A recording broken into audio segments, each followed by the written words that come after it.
जिस तरह से बिज़नेस का स्कीमा नज़र आया, उसी तरह से लोगों का भी स्कीमा होता है।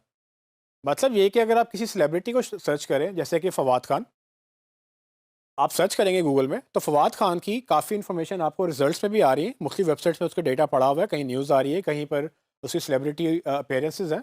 बट अगर राइट साइड पे आप देखें तो आपको पैनल में नज़र आ रही है उसकी फ़ोटोज़ और उसकी डिफरेंट इन्फॉर्मेशन, जिसमें उसकी डेट ऑफ बर्थ, उसकी बाकी एक्टिंग करियर या बाकी चीज़ें नज़र आ रही हैं आपको। तो ये सब इन्फॉर्मेशन भी गूगल कहीं न कहीं से पिक करता है। जैसे कि मैंने पहले बताया था कि मोस्ट ऑफ द टाइम ये इन्फॉर्मेशन विकिपीडिया से आ रही होती है। अब इसी तरह से अगर हम शाहिद अफरीदी का सर्च करें, तो शाहिद अफरीदी बेसिकली एक क्रिकेटर है। ना सिर्फ वो सेलिब्रिटी है, बल्कि वो एक स्पोर्ट्समैन भी है। तो उसकी भी काफ़ी इन्फॉर्मेशन क्रिक इन्फो वगैरह या दूसरी जगह से आपको मिलेगी, लेकिन राइट साइड पे पैनल में देखेंगे, तो आपको वो एक्स्ट्रा इन्फॉर्मेशन भी मिल रही है, यहाँ तक कि उसके वो बिल्कुल वो जो करियर में जितनी भी इनिंग्स खेली हैं उसने, ओडीआई इनिंग्स हैं, दूसरी इनिंग्स हैं, वो भी गूगल ने इन्फॉर्मेशन दी है। और ये इन्फॉर्मेशन भी कहीं न कहीं से उसने पिक की है। अब ये इन्फॉर्मेशन कहाँ से पिक हो रही है? बेसिकली ये डिफरेंट वेबसाइट से पड़ी हुई है। लेकिन अगर आप सेलिब्रिटी नहीं हैं और आप चाहते हैं कि आपकी इन्फॉर्मेशन या आपके क्लाइंट की इन्फॉर्मेशन एज अ पर्सन नज़र आए, जब आपको कोई नाम सर्च करे, यानी कि जब कोई उस्मान लतीफ़ सर्च करे, तो उस्मान लतीफ़ का क्या डेटा नज़र आएगा गूगल के ऊपर। तो पर्सन भी इटसेल्फ एक मार्केटिंग का टूल होता है। आपकी टीम, आपके सीईओ साहब या आपकी अपनी जो पर्सनैलिटी है, वो भी एक तरह से लोग अगर सर्च करें, तो आप इस तरह से प्रेज़ेंट कर सकते हैं। वो क्या तरीका है, वो कैसे होगा कि गूगल आपको भी एज़ अ सेलिब्रिटी प्रेज़ेंट करे इस नॉलेज पैनल में, ये तभी मुमकिन होगा जब आप अपनी इन्फॉर्मेशन गूगल को प्रेज़ेंट करेंगे। अगर आप विकिपीडिया पे नहीं हैं, तो आपके पास रिच स्निपेट की ऑप्शन मौजूद है कि आप अपनी वेबसाइट में रिच स्निपेट्स या स्ट्रक्चर डेटा लगाएँ, वो कोड वो इन्फॉर्मेशन गूगल को प्रेज़ेंट करें। गूगल क्या होगा, वक़्तन-फ़वक़्तन जब आपकी वेबसाइट क्रॉल करेगा, वो आपकी वेबसाइट में से नई इन्फॉर्मेशन देखेगा और नेक्स्ट टाइम से वो दिखाना भी शुरू कर देगा। याद रहे कि ये फ़ौरन नहीं होता और गूगल को ये दिखाने के लिए अक्सर टाइम लगता है। वो बड़ी क्रेडिबल और ट्रस्टवर्दी वेबसाइट का ही डेटा इस तरह से प्रेज़ेंट करता है। सो आपको ये देखना होगा कि ज़रूरी नहीं है कि अगर आपने अभी लगाया तो फ़ौरन से इसका इम्पैक्ट भी नज़र आएगा। लेकिन अगर आपने नहीं लगाया तो कभी नहीं आएगा। तो आपको अगर कभी न कभी दिखना है या कभी आपको चाहिए कि कुछ महीनों में, कुछ हफ्तों में आपको ये इन्फॉर्मेशन नज़र आना शुरू हो, तो आपको गूगल को प्रेज़ेंट करना होगी, ताकि गूगल इसको क्रॉल करे और उसको अपने पास डेटाबेस में सेव करे, ताकि नेक्स्ट टाइम आपका नाम या आपके क्लाइंट या जिस जिस भी पर्सन का नाम आपने लगाया, वो भी एज़ शाहिद रफ़ीदी या फवाद खान नज़र आए लोगों को। आप भी सेलिब्रिटी बन सकते हैं या आप भी सेलिब्रिटी की तरह प्रेज़ेंट हो सकते हैं, अगर आप इन्फॉर्मेशन गूगल को दे दें। तो मैं आपको अब इसमें नेक्स्ट हैंड्स ऑन करके दिखाऊँगा कि ये कैसे पॉसिबल है। अगर मैं विच यूनिवर्सिटी की वेबसाइट पे दोबारा जाऊँ, तो आप देखेंगे इसमें जैसे कि हमने पहले बिज़नेस का स्कीमा देखा था, अब मैं इसमें चाहूँगा कि हम कोई पर्सन ढूँढें, जहाँ पर हम पर्सन का स्कीमा लगा सकें। सो नॉर्मली पर्सन का स्कीमा टीम या दूसरी जगह पे जहाँ पर आपने लोगों को दिखाया होता है, वहाँ पर लगता है। तो अगर मैं इसके अबाउट में जाऊँ, तो आप देखेंगे चांसलर का मैसेज के नाम से एक पेज बना हुआ है, जहाँ पर यूनिवर्सिटी के चांसलर साहब हैं, उनका इनका मैसेज लगा हुआ है और बाद में उनकी डिटेल्स भी आ रही हैं। अब ये जो चांसलर हैं, ये बेसिकली डॉक्टर आरिफ अलवी साहब मौजूदा प्रेज़िडेंट भी हैं, लेकिन ये विश्व यूनिवर्सिटी के चांसलर भी हैं। लेकिन क्या गूगल को ये मालूम है कि ये आरिफ अलवी ही हैं? और ये आरिफ अलवी बेसिकली एक पर्सन है और बेसिकली ये चांसलर हैं। ये देखने के लिए हमें देखना होगा कि क्या गूगल के पास ये इन्फॉर्मेशन मौजूद है या नहीं है। मैं इस यूआरएल को कॉपी करूँगा और इस यूआरएल को कॉपी करके मैं गूगल के वो स्ट्रक्चर्ड डेटा सर्चिंग टूल में पेस्ट करूँगा, ताकि मैं देखूँ कि गूगल जब इसको क्रॉल करता है, क्या उसको कोई इन्फॉर्मेशन एक्स्ट्रा मिलती है या नहीं मिलती। जैसे कि आपने देखा कि मैंने वो कॉपी किया पेज और उसमें सारी इन्फॉर्मेशन गूगल ने उठाई है, लेकिन उसने कभी कोई भी स्कीमा डिटेक्ट नहीं किया। अब हम क्या करेंगे कि हम आरिफ अलवी साहब का बेसिकली एक स्कीमा क्रिएट करेंगे और वेबसाइट पे लगाएँगे। उसके लिए मैं दोबारा एसईओ टूल्स टेक्निकल SEO.com/tools वाले पेज पे जाऊँगा और यहाँ पर मैं दोबारा स्कीमा जनरेटर पे जाऊँगा और स्कीमा जनरेटर में जाके इस बार मैं स्कीमा की टाइप जो है पर्सन की सिलेक्ट करूँगा। आप यहाँ पर क्लिक करें इस ऑप्शन पे और नीचे जब आएँगे, तो यहाँ पर आपको एक पर्सन की ऑप्शन नज़र आ रही है। इस पर्सन पे आप क्लिक करेंगे, तो आपको मुख्तलिफ यहाँ पर डिटेल्स ओपन हो जाएँगी और जहाँ पर आप इसकी इन्फॉर्मेशन फिल करेंगे और राइट साइड में आपको उसका कोड जनरेट होने लग जाएगा। तो फॉर एग्ज़ाम्पल मैंने इनका नाम लिखना है, तो उसका नाम मैं यहाँ से कॉपी कर लेता हूँ। इनका पूरा नाम आपने कॉपी किया और वहाँ पर पेस्ट कर दिया। यहाँ पर अगर आप अपना स्कीमा बना रहे हैं पर्सन का या आप अपने क्लाइंट का या जो भी आपकी टीम मेंबर्स हैं और जिस भी पेज का बना रहे हैं, आप उसका डेटा यहाँ पर नाम डालेंगे। उनका अगर यूआरएल है कोई स्पेसिफिकली, तो इस सूरत में हम यूनिवर्सिटी का पेज ही डालेंगे, क्योंकि हमने यूनिवर्सिटी की वेबसाइट पे ही लगाना है। अगर कोई और वेबसाइट है तो आप वो उनकी ऑफिशियल वेबसाइट भी लगा सकते हैं, लेकिन कोशिश करें कि अपनी वेबसाइट लगाएं, ताकि ये ट्रैफिक आपकी वेबसाइट में वापस आए। अब मुझे उनकी पिक्चर दिखानी है, गूगल को अगर पिक्चर दिखानी है, जैसे शाहिद रफ़ीदी या फवाद खान की आपको तस्वीर नज़र आ रही थी, तो पिक्चर दिखाने के लिए गूगल को पिक्चर का पता होना चाहिए कि इसकी पिक्चर है कौन सी। तो मैं जाऊँगा जहाँ पर यहाँ इनकी पिक्चर लगी हुई है, मैं इसको कॉपी करता हूँ। यहाँ कॉपी इमेज एड्रेस की ऑप्शन है, आप ये कॉपी कर लें या इसको ओपन इमेज न्यू टैप करके आप देख सकते हैं कि ये ओपन हो रहा है। इसको यहाँ से कॉपी कर लें और स्कीमा में जाकर उनका पिक्चर का यूआरएल भी लगा दें। जैसे मैंने यहाँ पर यूआरएल ऐड किया, आप देखेंगे राइट साइड पे उनकी इन्फॉर्मेशन आ गई है। अगर आप सोशल मीडिया पे हैं, ये जो भी बिज़नेस यहाँ पर जिसका भी आप नाम लिख रहे हैं वो सोशल मीडिया पे है, तो उनकी आप प्रोफाइल्स भी ऐड कर सकते हैं और वो बाद में जब गूगल में सर्च होगे तो उनकी प्रोफाइल्स भी मिलेंगी। फ़िलहाल इनकी प्रोफाइल्स मेरे पास नहीं है, तो मैं इनकी प्रोफाइल्स ऐड नहीं करूँगा। इनका मैं यहाँ पर जॉब टाइटल ऐड कर सकता हूँ और वो चांसलर है। यहाँ से मैंने कॉपी किया और वहाँ पेस्ट कर दिया। चांसलर हैं किसके? यूनिवर्सिटी मैंने नाम लिखना है, तो वो कंपनी का नाम मैंने यूनिवर्सिटी विश्व यूनिवर्सिटी ऑफ पाकिस्तान लिख दिया और यहाँ पेस्ट कर दिया है। जैसे जैसे आप ये चीज़ें ऐड करते जाएंगे आपका राइट साइड में कोड ऐड होता जाएगा। अभी फ़िलहाल हम इतना ही ऐड कर सकते हैं। मेरे पास और मज़ीद और इन्फॉर्मेशन होती तो मैं मज़ीद इन्फॉर्मेशन भी सोशल मीडिया प्रोफाइल्स की या वेबसाइट की डाल देता। फ़िलहाल हम इसको कोशिश करेंगे कि इतना ही हम देखें कि गूगल क्या इसको पिक करता है कि नहीं। मैं इस कोड को कॉपी करने के लिए यहाँ ब्लू बटन पर क्लिक करूँगा और मैं वापस जाऊँगा। अगर मेरे पास इसकी एक्सेस होती विश्व यूनिवर्सिटी की, तो मैं इसकी बैकएंड पे कोड में जाके एडिट करता और अपना कोड पेस्ट कर देता। लेकिन चूंकि मेरे पास एक्सेस नहीं है, तो मैं इसको स्ट्रक्चर डेटा टेस्टिंग टूल में ही टेस्ट करके ये देखूंगा कि क्या ये इन्फॉर्मेशन अगर वेबसाइट पे लगे तो ठीक लगेगी कि नहीं। तो मैं एंड पे जाकर ये एडिट करके इसको यहाँ पर पेस्ट करता हूँ अपना कोड। ये वो कोड है जो मैंने वहाँ से अभी इस स्निपेट का कोड मैंने जनरेट किया और यहाँ कॉपी किया। इस कोड को दिखाने के लिए मैं अगर इसको वैलिडेट करूँ तो मैं देखूंगा कि क्या गूगल अब इस कोड में से इन्फॉर्मेशन उठा रहा है कि नहीं। सो आप देखेंगे कि जैसे ही मैंने इसको दोबारा वैलिडेट किया तो गूगल ने टोटल एक इन्फॉर्मेशन उठाई है और वो इन्फॉर्मेशन क्या है कि वो पर्सन है, उसने टाइप बताई पर्सन, उनका नाम डॉक्टर आरिफ अलवी है। यूआरएल उसका वो जो हमारा पेज है उनका उस पेज का यूआरएल है। इमेज क्या है उनका, वो इमेज भी हमने देख लिया। और उनका जॉब टाइटल क्या है, चांसलर है। और वो किस लिए काम करते हैं, वो काम करते हैं जी एक ऑर्गेनाइजेशन के लिए और वो ऑर्गेनाइजेशन का नाम है विश्व यूनिवर्सिटी ऑफ पाकिस्तान। तो बेसिकली वो विश्व यूनिवर्सिटी ऑफ पाकिस्तान में एक चांसलर के तौर पर मौजूद हैं, उनके एक जॉब टाइटल है। तो ये जब गूगल में लोग सर्च करेंगे chancellor of university of Pakistan या विश्व यूनिवर्सिटी ऑफ पाकिस्तान या उनका नाम भी सर्च करेंगे तो ये इन्फॉर्मेशन गूगल इधर से कोशिश करके और राइट साइड पे यहाँ पर दिखा सकेगा। अगर हम डॉक्टर आरिफ अलवी अगर गूगल में सर्च करें तो आपको कुछ इस तरह की इन्फॉर्मेशन नज़र आएगी, क्योंकि वो प्रेसिडेंट ऑफ पाकिस्तान भी हैं और इसमें उनकी सारी डिटेल्स बाकी भी वेबसाइट्स मौजूद हैं, तो वहाँ से वो डिटेल्स विकीपीडिया से उठा रहे हैं। लेकिन अगर आपने इन्फॉर्मेशन गूगल को देना शुरू की तो माइट पॉसिबल कि वो यहाँ पर आपका विश्व यूनिवर्सिटी का भी इन्फॉर्मेशन यहाँ पर ऐड कर दें कि बेसिकली ये विश्व यूनिवर्सिटी के भी हेड हैं। तो इस तरह से डिफरेंट चीज़ें जो हैं वो आपको यहाँ पर ऐड कर सकते हैं स्कीमा में। कोशिश करें कि अपनी सारी टीम मेंबर्स के स्कीमा ऐड करें। तो गूगल को ये बताना पड़ता है कि एक पर्सन है। उसको नहीं पता कि उस्मान लतीफ़ बेसिकली दो वर्ड्स नहीं, एक एंटिटी है, ये एक पर्सन है और इसकी बाकी प्रॉपर्टीज़ भी हैं। सो अगर उस्मान लतीफ़ भी कहीं पर पब्लिश होता है, उस्मान लतीफ़ का नाम, बेसिकली गूगल को पता होना चाहिए कि उस्मान लतीफ़ एक पर्सन है, उस पर्सन की एक जॉब है और वो जॉब एक जगह पे करता है, चाहे वो मालिक ही है अपनी कंपनी का, लेकिन वो कोई कहीं कहीं ना कहीं एसोसिएटेड है।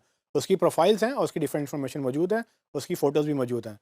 ये वो इन्फॉर्मेशन है जो आप अपनी वेबसाइट पे या अपने क्लाइंट की वेबसाइट पे लगा सकते हैं, ताकि गूगल आपको भी या आपके जितने भी टीम मेंबर्स हैं या जितने भी आपके लोग मौजूद हैं, टीचर हैं, ट्रेनर हैं, जो भी हैं, वो आप उनको एज अ पर्सन गूगल में एंटिटी दिखा सकते हैं।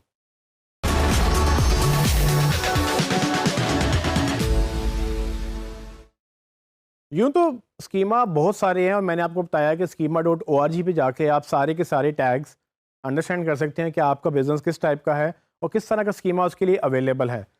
एक और मैं स्कीमा आपको बताने जा रहा हूँ जो रेसिपी से रिलेटेड है। अगर आप फूड ब्लॉग चलाते हैं या आपका किसी भी तरह से फूड से रिलेटेड या रेसिपी से रिलेटेड बिजनेस है या वेबसाइट है, तो आप इस स्कीमा ज़रूर यूज़ करें। क्योंकि अगर आप अक्सर कोई वेबसाइट पे कुछ सर्च करें जैसे कि बिरयानी, तो आपको कुछ इस तरह के रिजल्ट मिलेंगे। तो आप देखेंगे कि जितने मैंने ये एरोज़ लगाए हैं इन सब में क्या खासियत है। इन सब के अंदर आप देख सकते हैं कि किसी में आपको स्टार्स मिल रहे हैं, सबके साथ तस्वीरें नज़र आ रही हैं आपको, किसी में कैलोरीज लिखी हुई हैं, किसी में कुकिंग टाइम लिखा हुआ है, किसी में सर्विंग भी लिखी हुई है, किस तरह से आप कितने % को सर्व कर सकते हैं। ये एक्स्ट्रा इन्फॉर्मेशन गूगल दिखाना चाहता है रिगार्डिंग रेसिपीज़ कि अगर आप रेसिपी की कोई रेसिपी ढूंढ रहे हैं, वो दुनिया में बेशुमार खाने पकते हैं, बेशुमार कल्चर्स हैं खानों से रिलेटेड। तो रेसिपी एक बहुत बड़ा बिजनेस भी है। अगर आप रेसिपी बना रहे हैं, आपको जब क्लिक करने लगेंगे तो आप इसमें से डिसाइड करेंगे कि आपने किस पे क्लिक करना है। क्योंकि अगर आपको गूगल अच्छी इन्फॉर्मेशन देगा और आप खुद ही अंदाज़ा लगाएं कि अगर आपको इन्फॉर्मेशन अवेलेबल है तो आप इसमें क्लिक करना पसंद करेंगे। अगर ये इन्फॉर्मेशन अवेलेबल नहीं है और दो रिजल्ट आपको नज़र आ रहे हैं, जिसमें है और जिसमें नहीं है। आप बेसिकली उस यूआरएल पे क्लिक करते हैं जिसमें आपको ज़्यादा इन्फॉर्मेशन मिलती है।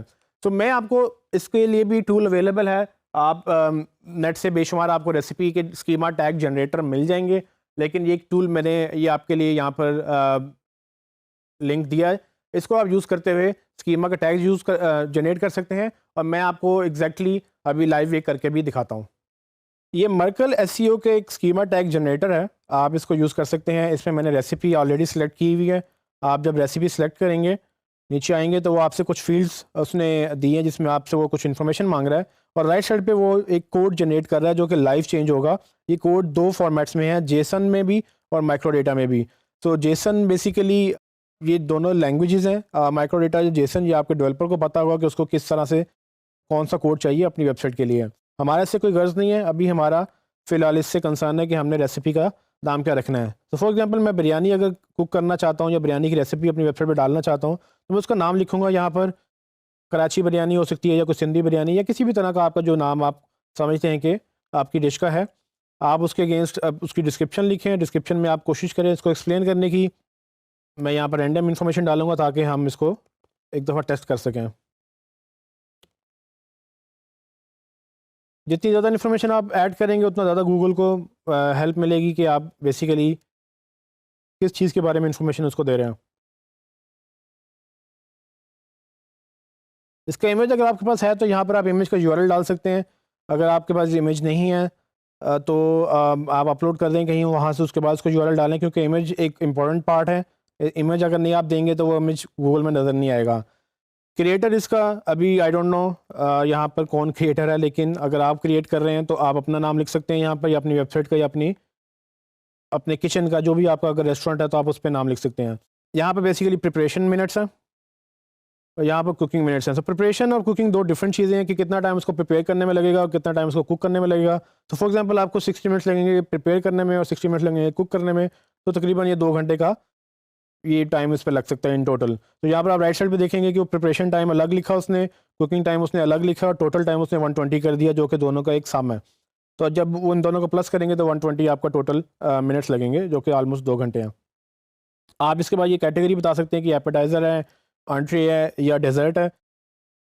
उसके बाद कुजीन में आप एक्सप्लेन कर सकते हैं कि किस तरह की कुजीन है। अब मुझे तो फूड का ज़्यादा आइडिया नहीं है, लेकिन आप अपनी फ़ूड को अगर बेहतर जानते हैं तो आप उसको यहाँ पर प्रॉपर मेंशन करें कि ये किस डेजर्ट में या किस कुजीन में फॉल करती है। सर्विंग्स में आप बताएंगे कि कितने पर्सन की सर्विंग है। फॉर एग्जांपल मैंने 4 पर्सन लिखा है। न्यूट्रिशन में अगर आपको पता है कि इसके अंदर कैलोरीज कितनी है, इसका सर्विंग साइज़ क्या है, इसके अंदर फैट्स कितने हैं, तो आप वो भी चीज़ें ऐड कर सकते हैं। अभी मैं रैंडमली जल्दी से इसको कोशिश करता हूँ कुछ इन्फॉर्मेशन डालने की। इंग्रेडिएंट्स से अगर आपने नाम लिखे हैं तो आप इंग्रेडिएंट्स के नाम भी यहाँ पर ऐड कर सकते हैं। जितने आपको इंग्रेडिएंट्स चाहिए आप उतने नाम ऐड करते जाएं, और मेक श्योर करेंगे जी आप एक पूरी प्रॉपर लिस्ट मेंटेन करें। जैसे ही आप देख रहे हैं कि राइट साइड पे ये आपको जो हाईलाइटेड एरिया नज़र आ रहा है, यहाँ पर सारी इन्फॉर्मेशन ऐड होती जा रही है। इसी तरह से मज़ीद आप देखें वीडियो भी ऐड कर सकते हैं, रेटिंग भी ऐड कर सकते हैं। There is lot of things जो आप इसमें ऐड कर सकते हैं। सब टू यू कि आप किस तरह से इसको जनरेट करते हैं। मेरा गोल ये था कि मैं आपको ये बताऊं कि किस तरह से आप इसको एक कुकिंग रेसिपी को अपनी इन्फॉर्मेशन डालकर आप गूगल में एक बेहतरीन प्रेजेंटेशन दे सकते हैं अपनी वेबसाइट की, और उसके बाद गूगल आपको रैंक भी करेगा। तो इसको वैलिडेट करने के लिए मैं इस कोड को कॉपी करता हूँ यहाँ से, और इसको देखते हैं कि अभी तक जो इतना हमने कोड जनरेट किया है ये कोड कितना वैलिडेटेड है। मैं वापस जाऊँगा गूगल स्ट्रक्चर डेटा टेस्ट में, और यहाँ पर मैं बजाय इसके कि मैं फेच यूआरएल करूँ, मैं एक कोड स्निपेट डालूंगा जो कि मेरा कोड मैंने कॉपी किया है, यहाँ मैं पेस्ट कर दूँगा, और उसके बाद टेस्ट रन करूँगा, देखूंगा कि गूगल ने इसमें से क्या क्या पिक किया और कितनी वार्निंग्स हैं।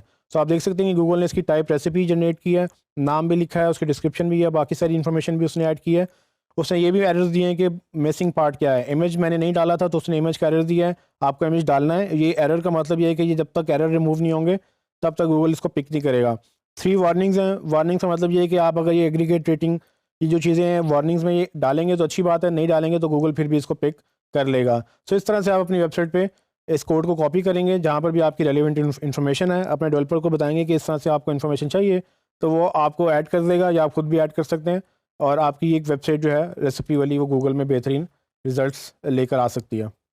जैसे कि आपने देखा कि अगर आप रेसिपी का बिज़नेस चलाते हैं तो आप इस स्कीमा टैग को यूज़ करते हुए अपनी वेबसाइट में जब ये इन्फॉर्मेशन ऐड करेंगे गूगल जब आपकी वेब इन्फॉर्मेशन क्रॉल करेगा, यानी कि आपकी वेबसाइट क्रॉल करेगा, और उस गूगल में जब रिजल्ट्स दिखाएगा तो आपका रिजल्ट बाकियों से बेहतर होगा, क्योंकि अगर उन्होंने वेब स्कीमा नहीं डाले हैं, आपने स्कीमा डाले हैं, तो आपकी वेबसाइट बेहतरीन नज़र आएगी।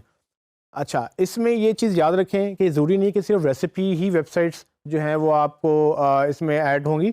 आप अगर रेस्टोरेंट चलाते हैं तो रेस्टोरेंट के ऊपर भी आप अपनी रेसिपी के पेजेस बनाकर उस पर भी इंफॉर्मेशन ऐड कर सकते हैं। इट्स अप टू यू कि आप अपनी इंफॉर्मेशन किस तरह से ऑर्गेनाइज करते हैं।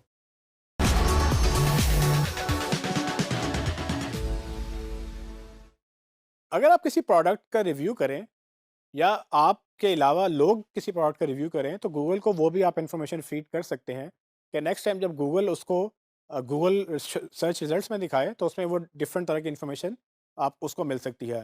तो फॉर एग्जांपल अगर आप किसी मूवी का नाम सर्च करें तो आपको कुछ इस तरह की रिजल्ट्स आएंगे जिसमें काफ़ी इमेजेस, काफ़ी वीडियोस, बल्कि नीचे मूवी की रेटिंग्स और उसके स्टार रेटिंग वगैरह IMDb या डिफरेंट वेबसाइट पे आपको नज़र आती हैं। उसमें यहाँ तक वो बताता है कि इसमें कितने वोट्स मिले हैं और उन वोट्स के बेस पे इसकी एक्चुअल रेटिंग क्या है।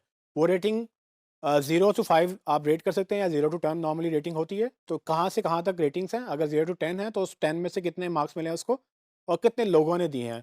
तो सारी चीज़ें गूगल कैटलॉग करता है, साथ वो अपने नॉलेज पैनल में भी दिखाता है, लेकिन आपकी वेबसाइट रिजल्ट्स में भी इन्फॉर्मेशन शो करता है।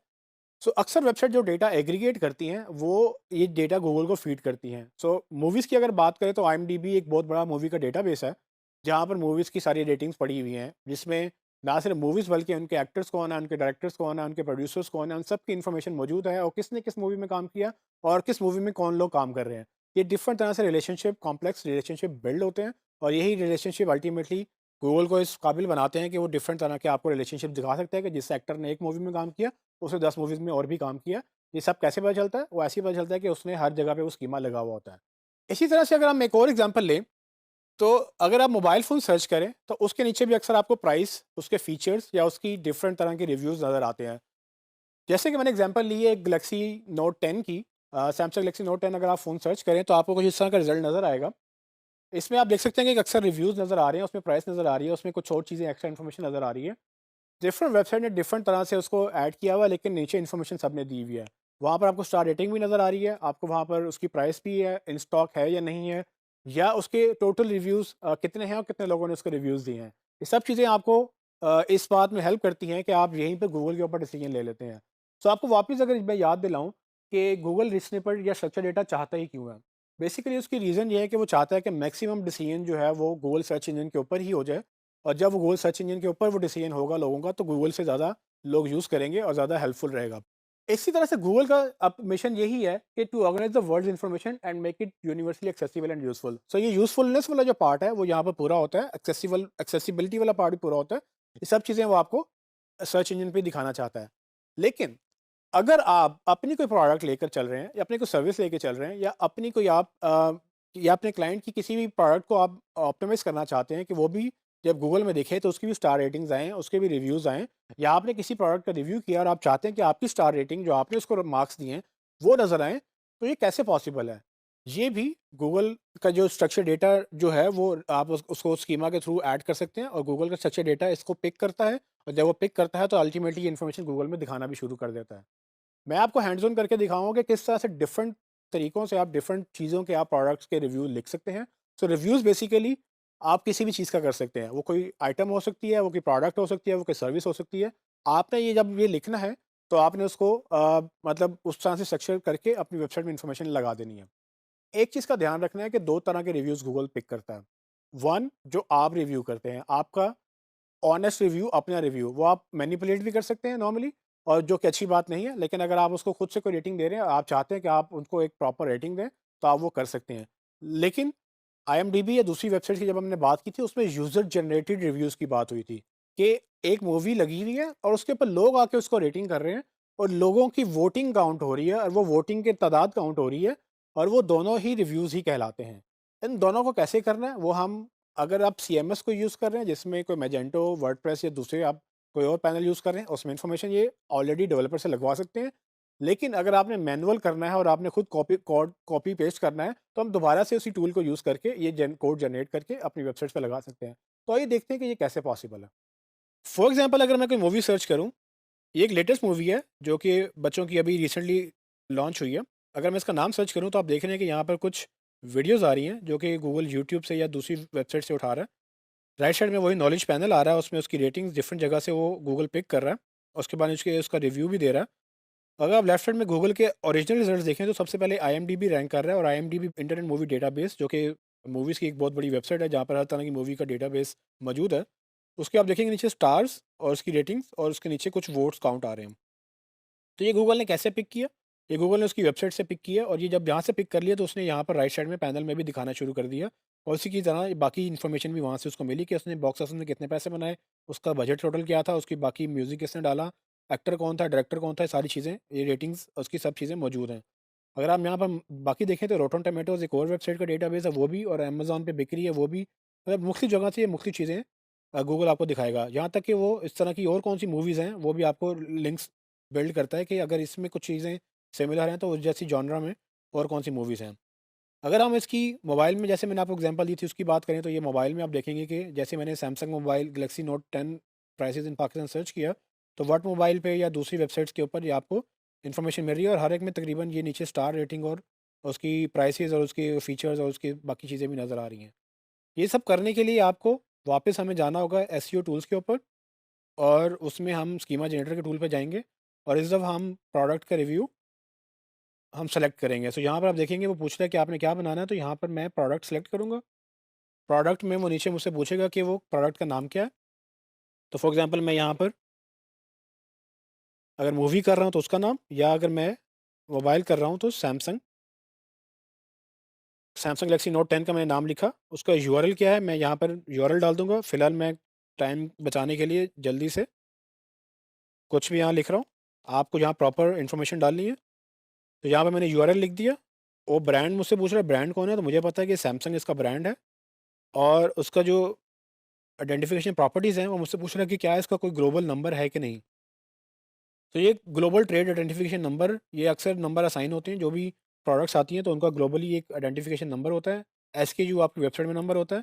तो अगर आप ई कॉमर्स वेबसाइट चला रहे हैं, तो अगर वेबसाइट पे एसकेयू डाला हुआ है तो आप एसकेयू यहाँ लिखें, ग्लोबल नंबर आपके पास मौजूद है तो आप वो भी डालें।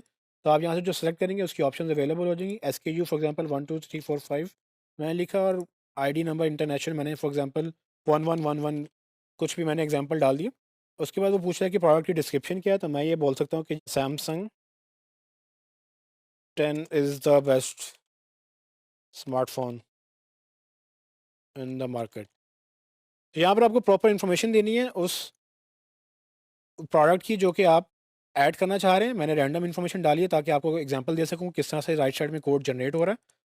आप वापस नीचे आएँगे तो वो ऑफ़र पूछ रहा है कि ये ऑफ़र क्या है। बेसिकली आपको ये ऑफ़र, जो आपकी प्राइसिंग है वो ऑफ़र के तौर पे काउंट होती है। तो ये ऑफ़र अगर आपको एग्जैक्ट प्राइस पता है तो आप ऑफ़र सेलेक्ट करेंगे, और उस ऑफ़र में आपको पूछेगा उसका यूआरएल बताओ, उसकी प्राइस बताओ, करेंसी क्या है और उसकी प्राइस क्या है। लेकिन अगर आप इसमें देखें दूसरी ऑप्शन है एग्रीगेट ऑफ़र। सो जिस तरह से अगर सर्विस की बात करें तो उसमें एग्जैक्ट ऑफ़र आप शायद ना दे सकें कि जी हमारी फ़लानी सर्विस है वो $100 की है या $200 की है। अगर आपने रेंज देनी है 100 से $500 के बीच में हम सर्विसेज देते हैं, तो आप यहाँ पर एग्रीगेट ऑफ़र लिखेंगे, और उसके लिए आप लो प्राइस और हाई प्राइस दोनों मेंशन करेंगे। फॉर एग्जांपल मेरे पास इन्फॉर्मेशन है, तो मैं क्या करूँगा कि यहाँ से इसका यूआरएल जो है यहाँ पर एक यूआरएल लिखूँगा प्रोडक्ट का। यहाँ पर बेसिकली हमने प्रोडक्ट का जो एग्जैक्ट यूआरएल है, जहाँ पर ये प्रोडक्ट पड़ी हुई है, जो कि सैमसंग गैलेक्सी नोट 10, ठीक है? उसकी एक फॉर एग्जांपल ये हमारा एक पेज है, रैंडम पेज हमने रखा। उसकी प्राइस करेंसी जो है पीकेआर में मैंने बतानी है, तो मैं यहाँ पर लिखूँगा पाकिस्तान। इसको आप क्लिक करें, यहाँ पर आप सर्च कर सकते हैं पाकिस्तान, तो आपको पीकेआर की करेंसी मिलेगी। और पीकेआर करेंसी में फॉर एग्जांपल मुझे पता है कि ये 1 लाख का है, तो मैंने उसको 1 लाख प्राइस लिख दी है। और वो पूछ रहा है प्राइस कब तक वैलिड है, तो आपको एक डेट देनी होगी ये प्राइस कब तक वैलिड है। तो अगर आपको नहीं पता कब तक है तो आप 6 महीने की डेट दे दें। लेकिन अगर आपको पता है कि ये प्राइस बढ़ने वाली है या आप थोड़ी सी कम प्राइस भी दे सकते हैं, तो मैंने फॉर एग्जांपल एक रैंडम डेट डाल दी है। अवेलेबिलिटी आपको बतानी होगी कि ये अवेलेबल है, आउट ऑफ स्टॉक है, क्या है, ताकि गूगल में लोगों को पता चल जाए कि अगर आउट ऑफ स्टॉक है तो वो क्लिक ही ना करें। अगर वो क्लिक करेंगे और आपकी वेबसाइट पे आएँगे और उनको लगेगा कि आउट ऑफ स्टॉक है, लेकिन आपने उनको नहीं बताया था, तो वो ऑफेंड हो जाएँगे और दोबारा वो आप आने से पहले सोचेंगे कि मैंने आना है या नहीं। तो गूगल ये कहता है कि आप इन्फॉर्मेशन मैक्सिमम गूगल के ऊपर ही दिखा दें। तो अगर आपकी आउट ऑफ स्टॉक है तो आप आउट ऑफ स्टॉक बताएँ, लेकिन पेज रहने दें उसका वेबसाइट के ऊपर, और उसको आउट ऑफ स्टॉक कर दें। लेकिन नहीं तो आप डिलीट भी कर सकते हैं। फॉर एग्जांपल दिखाना है कि मेरे पास इन स्टॉक है, तो मैं इन स्टॉक के ऑप्शन लगाऊंगा। आइटम की कंडीशन क्या है, न्यू बेच रहा हूँ मैं या यूज़ बेच रहा हूँ, मैं न्यू बेच रहा हूँ। तो आप न्यू बताएँगे, अगर आप यूज़ फ़ोन बेच रहे हैं, जैसे OLX या बाकी वेबसाइट्स में होता है, तो वो यूज़ की भी ऑप्शन यूज़ कर सकते हैं। अब यहाँ वो रेटिंग वाला पार्ट है, जो स्टार रेटिंग की बात हो रही थी, एग्रीगेट रेटिंग वैल्यू, वो कह रहा है कि जी कितनी रेटिंग आप देते हैं उसको। फॉर एग्ज़ाम्पल मैं इसको 5 में से 4.8 रेटिंग दे रहा हूँ। और कितनी रेटिंग है, मैंने अगर अकेले ने देनी है तो मैंने 1 रेटिंग क्वांटिटी लिखी है, हाईएस्ट वैल्यू मैंने कहा कि जी मैक्सिमम 5 अलाउड है और मिनिमम वर्स्ट रेटिंग जो है 1 है। तो 5 to 1 अगर रेटिंग की रेशियो रखें, तो 5 में से मुझे 4.8 मैंने इसको रेटिंग दी है। तो आप देखेंगे कि सारी रेटिंग यहाँ पर काउंट हो रही है। ठीक है? सो ये आप रिव्यू कॉपी करके अपनी वेबसाइट में पेस्ट करेंगे तो आपका रिव्यू वहाँ पर लग सकता है। ये मुझे यूआरएल इनवैलिड बता रहा है क्योंकि मैंने इसके शुरू में एचटीटीपी नहीं लगाया। तो आपने पूरा यूआरएल लिखना है। जब आप एचटीटीपी या एचटीटीपीएस ये इन्फॉर्मेशन लिखेंगे तो वो पिक करेगा। यहाँ से मैंने इसको कॉपी करके ऊपर भी एक यूआरएल वो बता रहा था गलत है, तो मैंने उसको भी पेस्ट कर दिया है। तो आप देखेंगे जो भी इन्फॉर्मेशन यहाँ पर एडिट किया वो यहाँ पर अपडेट होगी। अब ये कोड आप कॉपी करके अपनी वेबसाइट में लगा सकते हैं और जहाँ पर भी ये इन्फॉर्मेशन लगी होगी, गूगल जब इसको पिक करेगा तो वो उसको देख लेगा कि आपकी ये प्रोडक्ट है और उसकी ये सर्टेन प्राइस है और सर्टेन डेट तक वैलिड है, तो वो इन स्टॉक भी है और वो लोगों को दिखाना शुरू कर देगा गूगल में कि ये, अगर वो कोई मोबाइल ढूंढ रहे हैं और आप मोबाइल बेच रहे हैं तो वो आपकी वेबसाइट पे आके ले लेगा। अच्छा, ये तो था वो कोड जो आपने पर्सनली खुद किसी का रिव्यू किया है। मैं इसको आपको एक दफ़ा टेस्ट करवा देता हूँ। इसको मैंने कॉपी किया और मैं जाके स्ट्रक्चर डेटा टेस्टिंग टूल में, अब चूँकि मेरे पास यूआरएल नहीं है, मेरे पास कोड है, तो मैं यहाँ पे कोड भी कॉपी करके कोड स्निपेट पे क्लिक करूँगा, कोड पेस्ट करूँगा और टेस्ट कर लूँगा कि ये कोड एक्चुअली अगर वेबसाइट में लगे, तो क्या ये वैलिड है कि नहीं। तो आप देख रहे हैं कि इसमें वो मुझे उसने वो इन्फॉर्मेशन पिक कर ली है और उसमें मुझे एक वार्निंग दिखा रहा है। वार्निंग का इश्यू नहीं होता, वार्निंग के बगैर भी स्निपेट चल जाता है। ये बहुत अच्छी बात है कि अगर आप सारी वार्निंग्स ख़त्म कर लें, लेकिन अगर आपने एरर्स हैं तो एरर की वजह से गूगल नहीं दिखाएगा। अगर वार्निंग है तो गूगल ये बता रहा है कि बेसिकली अगर आप ये डालें तो वो रिकमेंडेड है, अच्छी बात है, वो ज़्यादा इन्फॉर्मेशन अच्छी होगी। सो यहाँ तक तो आपको समझ आ गया कि अगर आपने किसी को रिव्यू देना है तो आप इस तरह से रिव्यू दे सकते हैं, उसका अपना रिव्यू लिख सकते हैं। लेकिन अगर आप यूज़र जनरेटेड रिव्यूज़ की बात करें, जिस तरह से आईएमडीबी या दूसरी वेबसाइट्स पे यूज़र भी रिव्यू कर रहे हैं, तो नीचे इस टूल के अंदर आप मैन्युअली भी वो रिव्यूज़ क्रिएट कर सकते हैं। आपने 1, 2 या 3 जितने भी आपने रिव्यू जनरेट करने हैं, आप उतने क्लिक करें, नीचे आपके पास ऑप्शन मौजूद हो जाएगी। तो मैं आपको एक एग्जांपल में करके दिखा देता हूँ कि रिव्यूअर्स का जो नेम है, फॉर एग्जांपल उस्मान लतीफ़ ने रिव्यू किया है, ठीक है? सो यहाँ पर आप अपना नाम लिख सकते हैं, यहाँ पर आप उसका ये भी, सैमसंग इज़ द बेस्ट, ठीक है? कुछ भी आपने नाम लिखा, उसकी रेटिंग आपने, अब मैं क्या रेटिंग दे रहा हूँ, ये मेरी रेटिंग रहेगी। आप जैसे देखें, जैसे मैंने ये ऐड किया, ऊपर ये वाली एग्रीगेट वैल्यू ख़त्म होगी क्योंकि अब आप मैनुअली एडिट नहीं कर सकते इसको। यहाँ से एग्रीगेट रेटिंग इसकी यहाँ से पिक होगी। तो मैं इसको रेटिंग दे रहा हूँ 4। तो आप देखेंगे ऊपर 4 रेटिंग आ गई और एक क्वांटिटी आ गई क्योंकि मैंने एक रिव्यू ऐड किया है। अगर मैं एक और रिव्यू ऐड करता हूँ, उसमें मैं एक और रेटिंग देता हूँ, उसकी यहाँ पर 3। तो आप देखेंगे कि यहाँ पर राइट साइड में भी एक इन्फॉर्मेशन ऐड हो गई है, ऊपर टोटल उसने एग्रीगेट एवरेज इन्फॉर्मेशन इसी की कैलकुलेट की है और यहाँ पर टोटल नंबर ऑफ क्वांटिटी 2 हो गई है। अब ये मैं एडिट नहीं कर सकता क्योंकि यूज़र जनरेटेड है और यूज़र जनरेटेड का मतलब ये है कि एक्चुअल लोगों ने रिव्यू दिया है। तो गूगल इसको ज़्यादा प्रेफर करता है। अगर आप वेबसाइट में ये फीचर डलवा लें कि जहाँ पर लोग खुद आके रेटिंग करें और उनकी रेटिंग अल्टीमेटली एग्रीगेट रेटिंग खुद ही काउंट करके हाईएस्ट लोएस्ट आपने बता दी कि 5 में से स्टार देने हैं, 4 या 5 या जितने भी स्टार देने हैं, तो आप उसको स्टार रेटिंग लोग करेंगे और अल्टीमेटली गूगल उसको नंबर ऑफ रेटिंग्स काउंट करके उसकी एग्रीगेट निकाल के उसको लोगों को दिखाना शुरू कर देगा। तो अभी फ़िलहाल मैं एक रिव्यू कर रहा हूँ और मैंने किस दिन रिव्यू किया, मैं उसकी रिव्यू की डेट डाल देता हूँ और फिर मैंने रिव्यू की में लिखा क्या है कि जी, I had the best experience. आपने जो भी रिव्यूअर ने रिव्यू लिखना है वो यहाँ पर लिखेगा, वहाँ पब्लिश हो जाएगा। ठीक है? ऑथर कौन था? इसमें ऑथर का नाम मेरा चूँकि यहाँ पर नाम आएगा लिखने वाले का, और ये पब्लिशर कौन है, वो बेसिकली एबीसी मोबाइल कंपनी जिसमें भी पब्लिश हुआ, वो आप उसका नाम लिख सकते हैं या अपने ब्रांड का नाम लिख सकते हैं। अब आप देखेंगे यहाँ पे सारी इन्फॉर्मेशन जो है वो कैटेगराइज़ हो गई है। अब इसको आप दोबारा कॉपी करें यहाँ से और मैं दोबारा इसको टेस्ट करता हूँ। ये जो रिव्यू की एरर दे रहा था, ये एरर देखते हैं कि अब देता है कि नहीं। तो मैंने यहाँ पर वो सारा कोड जो है डिलीट करके नया कोड पेस्ट किया और इसको वैलिडेट किया है। तो आप देखेंगे कि गूगल ने अब पिक किया, कोई वार्निंग उसने नहीं दिखाई मुझे। तो मैं इसको क्रॉल करके नीचे जाता हूँ तो देखने को कह रहा है कि जी एक ऑथर ने एक रिव्यू दिया, जो कि ऑथर एक पर्सन है। उसने मुझे पर्सन कैटेगराइज़ किया और उसका नाम, पर्सन का नाम ये रखा है। और एबीसी मोबाइल की वेबसाइट पे लगा हुआ है तो उसने उसका ऑर्गेनाइज़ेशन नाम रखा है। ब्रांड उसका जो है वो सैमसंग था, वो भी ये देखें यहाँ ब्रांड की ऑप्शन दी हुई है और ये थिंग है और ये इन्होंने ब्रांड का नाम यहाँ पर लिखा हुआ है। तो ये वो इन्फॉर्मेशन जो गूगल पिक करेगा। नेक्स्ट टाइम अगर आप ये वेबसाइट में डालेंगे, नेक्स्ट टाइम को गूगल में आपका सर्च करे वेबसाइट, तो आपकी वेबसाइट में भी इस तरह की रेटिंग्स और इस तरह के स्टार्स और ये मुख्तलिफ चीज़ें आपको गूगल दिखा सकता है, ताकि वो लोग जो है डिसीजन मेकिंग आसान हो जाए उनकी वेबसाइट के ऊपर ही। और यही काम आप बाकी चीज़ों के लिए भी कर सकते हैं। सो प्रोडक्ट का रिव्यू जो है बाकी भी आप यहाँ से डिफरेंट इसको क्लियर करके आप डिफरेंट इन्फॉर्मेशन लिखना चाहें तो आप वो भी लिख सकते हैं। जैसे कि आपने देखा कि प्रोडक्ट का रिव्यू किस तरह से आपके जो इन्फॉर्मेशन है गूगल में बेहतर कर सकता है। अगर आप गूगल में कुछ सर्च करें और एक के साथ इन्फॉर्मेशन लगी हुई है, रेटिंग्स लगी हुई हैं और दूसरे के साथ नहीं लगी हुई, तो ऑटोमेटिकली आपका दिल करता है आप उस पे क्लिक करें जिस पे इन्फॉर्मेशन ज़्यादा अच्छी नज़र आ रही है। अगर आपकी वेबसाइट है और आपका यूज़र अगर इस तरह से देख रहा है या आपके क्लाइंट की वेबसाइट का यूज़र इस तरह से देख रहा है, तो आपको ये इन्फॉर्मेशन अपनी वेबसाइट में डालनी होगी ताकि ये गूगल पिक करे और उसको बेहतर तरीके से सर्च इंजन में दिखा सके, ताकि वो जो डिसीजन मेकिंग प्रोसेस है उसमें आसानी हो, लोग उसी को क्लिक करें जो कि बड़ी क्वालिफाइड ऑडियंस है और आपको वहीं पर वो देख लें कि हाँ भी ठीक है, यहाँ पर ये स्टॉक में है, मैं जाऊँगा मुझे इन्फॉर्मेशन मिलेगी और वो क्लिक भी कर लेंगे। और ये भी कंपैरिजन भी लोग अक्सर कर रहे होते हैं। तो फॉर एग्जांपल आप एक चीज़ 1 लाख की बेच रहे हैं, आपका कंपैरेटर 1,10,000 की बेच रहा है और आपने दोनों दोनों ने अगर इन्फॉर्मेशन डाली हुई है तो यूज़र क्लिक करने से पहले देखेगा कि अच्छा इधर 1 लाख की पड़ी हुई है, ये सस्ता लग रहा है और इसमें ये फीचर्स अवेलेबल हैं। दूसरे ने 1,10,000 की लगाई हुई है, वो महंगा है, उसमें भी वही फीचर्स हैं। तो वो डिसीजन करेगा कि जी मैंने सस्ते वाले पे क्लिक करना है या महंगे वाले पे क्लिक करना है। लेकिन अगर आपने इन्फॉर्मेशन नहीं डाली तो आप उस अपॉर्चुनिटी से मतलब उस अपॉर्चुनिटी को मिस कर देंगे जहाँ पर आपको ये एक्स्ट्रा ट्रैफिक मिलने का फ़ायदा हो सकता है या क्वालिटी ट्रैफिक मिलने का फ़ायदा हो सकता है।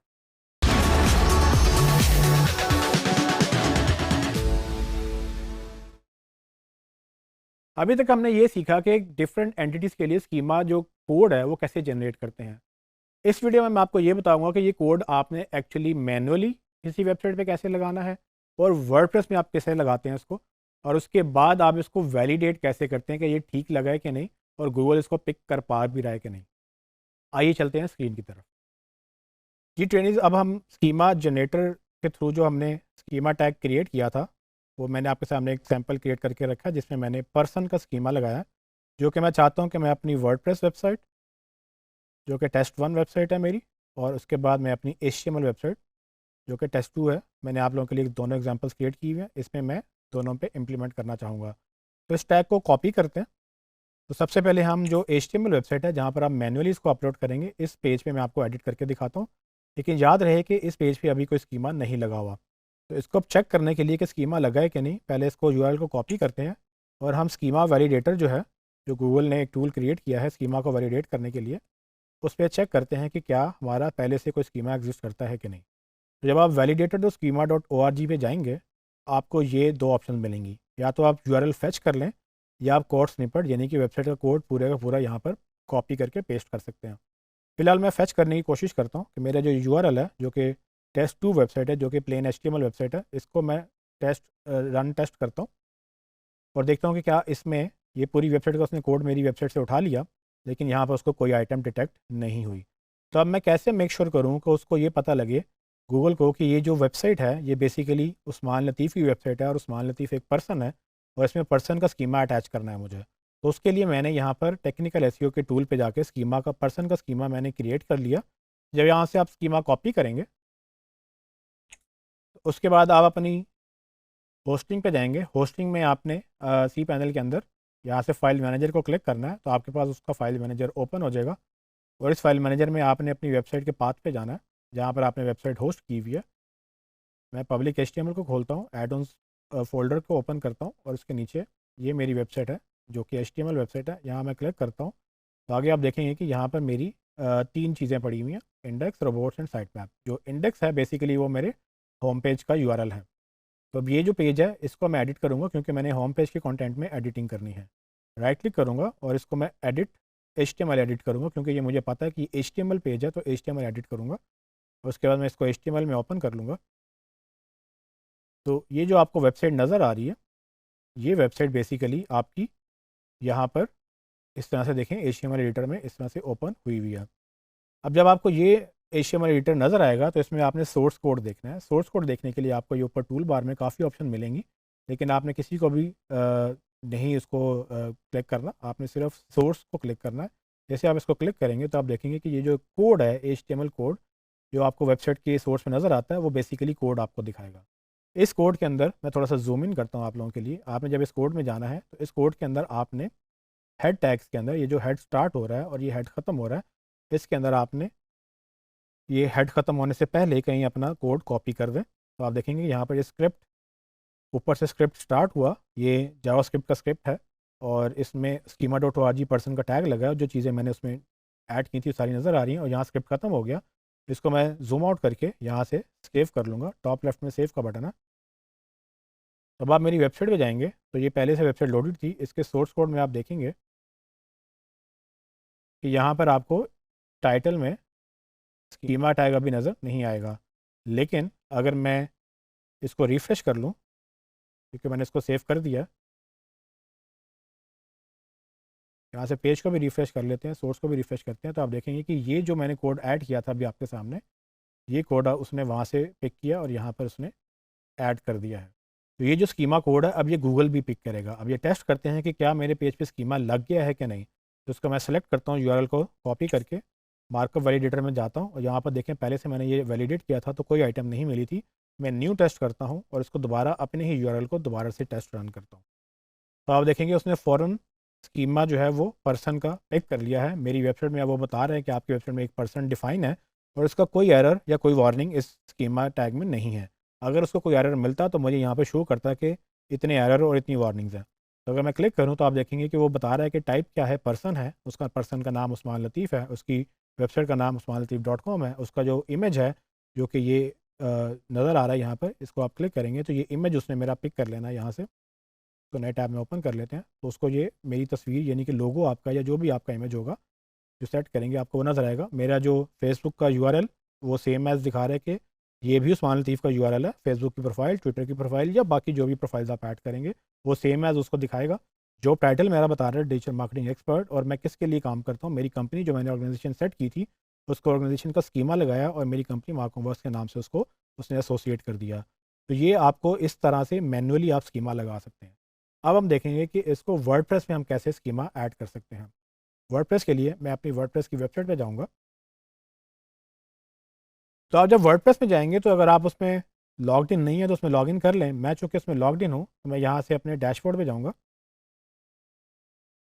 और इससे पहले कि मैं इसमें स्कीमा ऐड करूँ मैं आपको दिखाता हूँ कि इसमें स्कीमा नहीं लगा। तो ये मेरा वर्डप्रेस का टेस्ट 1 की वेबसाइट है। मैं स्कीमा वैलिडेटर में जाता हूँ और यहाँ से जाके मैं न्यू टेस्ट करता हूँ और इसको बताता हूँ कि भाई मेरा अब नया यूआरएल जो है इसको टेस्ट करो। ये टेस्ट 1 है, रन टेस्ट करते हैं।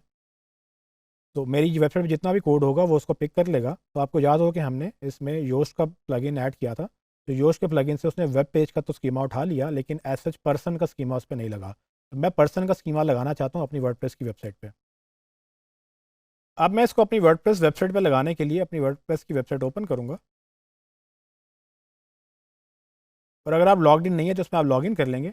मैं चूँकि लॉग्ड इन हूँ तो मैं अपने डैशबोर्ड पे जाऊँगा और वहाँ जाके मुझे इस वर्डप्रेस में ऐड करने के लिए मुझे प्लगइन चाहिए होगा। योस्ट का प्लगइन हमारे लिए डिटेल में स्कीमा नहीं ऐड करता। तो मैं क्या करूँगा कि एक स्पेसिफिकली न्यू प्लगइन इंस्टॉल करूँगा जो कि आपको फ्री में मिल सकता है। मैं ऐड न्यू पे जाऊँगा और उसके बाद यहाँ जाके लिखूँगा कि स्कीमा टैग्स और देखते हैं कि हमारे पास रिजल्ट्स में कौन से प्लगइन्स आते हैं।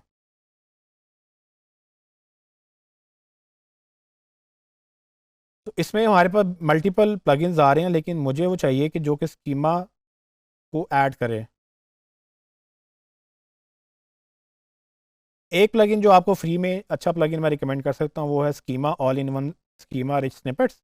ये ब्रेनस्टॉर्म फोर्स का है, इसके 80,000 से ज़्यादा इंस्टॉलेशन हैं। अगर आप ये इंस्टॉल कर लें तो फ्री में आपको काफ़ी हद तक फ़ीचर्स मिल जाएंगे। तो मैं इसको इंस्टॉल करने के लिए इंस्टॉल पे क्लिक करूँगा और यहीं से इसको एक्टिवेट भी कर लूँगा, वरना आप प्लगइन से जाके भी इसको एक्टिवेट कर सकते हैं। जैसे ही मैंने इसको एक्टिवेट किया तो देखें लेफ्ट साइड में रिच स्निपेट्स की एक ऑप्शन क्रिएट होगी मेन्यू के अंदर और उसने मुझे डायरेक्टली अपने गेटिंग स्टार्टेड पेज के ऊपर ले गया। इसमें वो आपको एक्सप्लेन कर रहा है कि किस तरह के आप स्कीमा क्रिएट कर सकते हैं। मुझे पर्सन का स्कीमा चाहिए तो मैं पर्सन के स्कीमा को करने के लिए ऐड अपनी वेबसाइट के होम पेज पे जाके उसको एडिट करूँगा। लेकिन आपके लिए ज़रूरी है कि आप ये सारा पढ़ लें कि किस तरह से आप अपनी चीज़ें सेटअप कर सकते हैं। उसमें बता रहा है कि कन्फिगर कर लें इसको, मार्कअप पेज इस पर ऐड कर लें और अपने स्कीमा जो टेस्ट करने हैं आपने वो वैलिडेटर पर जाके टेस्ट भी कर लें। तभी मैं आपको इसकी कन्फिग्रेशन बता देता हूँ। कन्फिग्रेशन में आप जाएंगे तो उसके अंदर आपको बेसिकली ये बताएगा कि आपने किस पेज को किस तरह से कॉन्फ़िगर करना है।